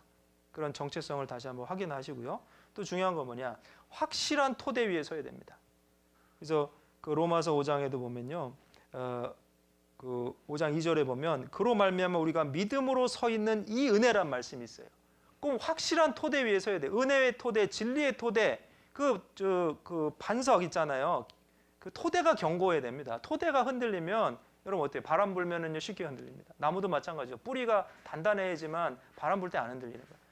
사회가 어렵고 시대가 어려울수록요 우리가 믿고 확신한 바를 정확하게 알고 그 토대 위에 서야 됩니다. 그래서 사실 이렇게 시간 많을 때 여러분들이 그 말씀을 다시 한번 또 들어보고 어떤 그 교리적인 확신, 성경적인 기초에 의해서 그런 것들을 점검해 보는 그런 것도 굉장히 필요할 겁니다. 그것이 전도의 열정을 회복하는 그 방법 중에 하나죠. 그래서 자기 정체성을 알고 또 중요한 건 그분이 누구신 줄 알아야 됩니다. 예수님 물어보셨죠? 마태복음 16장 15절을 보면 너희는 나를 누구라고 하느냐? 여러분 사실은요 우리가 이 믿음의 세계는요 뉴트럴 존은 없습니다. 제3의 옵션은 없어요. 예수님이 누구십니까? 너희는 나를 누구라고 하느냐? 기독교의 창시자입니까? 예수님이 하신 말씀을 생각해 보세요. 나는 부활이요 진리니. 나를 믿는 자는 죽어도 살겠고 살아서 나를 믿는 자는 영원히 죽지 아니하리니. 내가 저에게 영생을 주노니 아무도 내 손에서 빼앗을 자가 없다. 영원히 멸망치 아니하리니. 내가 곧 길이요 진리요 생명이니 나로 말미암지 않고는 아버지께로 올 자가 없다. 아니 그런 말씀을 누가 할 수 있어요? 만약에 여러분 만약이 아니죠. 그거는 둘 중에 하나입니다. 그 말이 사실이든지 거짓이든지. 내가 저에게 영생을 주노니 그럼 영생의 주인이죠. 그 말이 사실이라면. 나는 부활이요 생명이니. 그럼 정말 그 말이 사실이면 예수님을 믿는 사람들은요 영원한 멸망에 처해지지 않는 겁니다. 부활에 동참하는 겁니다. 생명의 부활에. 그래서 사실 중간은 없는데요. 오늘날 사실은요 우리가 왜 전도의 열정이 회복되지 않느냐, 뉴트럴 존에 있어서 그럴 수도 있습니다. 적극적으로 나서자니 된소리 맞을 것 같고, 그렇다고 뒤에 물러나 있자니 다른 사람에게 눈치 보이고, 신앙생활을 그렇게 하는 것은 하나님이 기뻐하시지 않을 겁니다. 전도의 열정을 회복하기 위해서라도 그분이 누구신지, 너희는 나를 누구라고 하느냐, 그 문제를 여러분 확실히 하셔야 될 겁니다. 소망을 확실히 하고요. 또 히브리서의 6장 19절에 보면 우리가 이 소망이 있는 것은 영혼의 닷 같다 그랬죠. 닷이 뭡니까? 배가 이 그 도시 있고 닷이 있잖아요. 닷은 앵커인데 그것은 잘 내리고 있으면요, 그 태풍 불 때도 그 닷을 내리고 정박하고 있으면은 배에 문제가 없습니다. 그렇죠? 그래서 소망이 확실하면 비바람에 잘 흔들리지 않는 거예요. 지금 여러분 우리 코로나 시대 이렇게 온역이 있고 지금 지진도 지금 몇 군데서 일어나고 있는데, 이런 시대를 살아갈수록 정말 내가 믿는 것이 무엇인지 확실히 하고 살아가야 됩니다. 소망을 확실히 하고. 그렇죠? 그래서 아무튼 제가 마지막으로 이 말만 하고 마칠 텐데요. 오늘 그 마태복음 10장 16절에 보라 내가 너희를 보냄이 양을 이리 가운데 보낸과 같도다. 그러므로 너희는 뱀같이 지혜롭고 비둘기같이 순결하라. 그래서 자, 여기 판서를 할까? 그냥 말로 하겠습니다. Not of the world, but in the world. 그게 무슨 뜻입니까? 우리는 세상에 속하지 않았지만 세상에 살아가고 있기 때문에, 그래서 뱀같이 지혜롭고 비둘기같이 순결한 그런 전도자의 자세가 필요할 겁니다. 아무튼 수고 많으셨고요. 시간 조금 오버됐는데 들어주셔서 감사합니다. 제가 기도하고 마치겠습니다. 아버지 하나님 감사드립니다. 무엇보다 저희를 먼저 구원해 주시고, 비록 우리가 어려운 시대 가운데 살아가고 있지만 여전히 주님께서 우리의 목자가 되어 주시고 또 갈 길을 인도해 주시는 주심에 감사를 드립니다.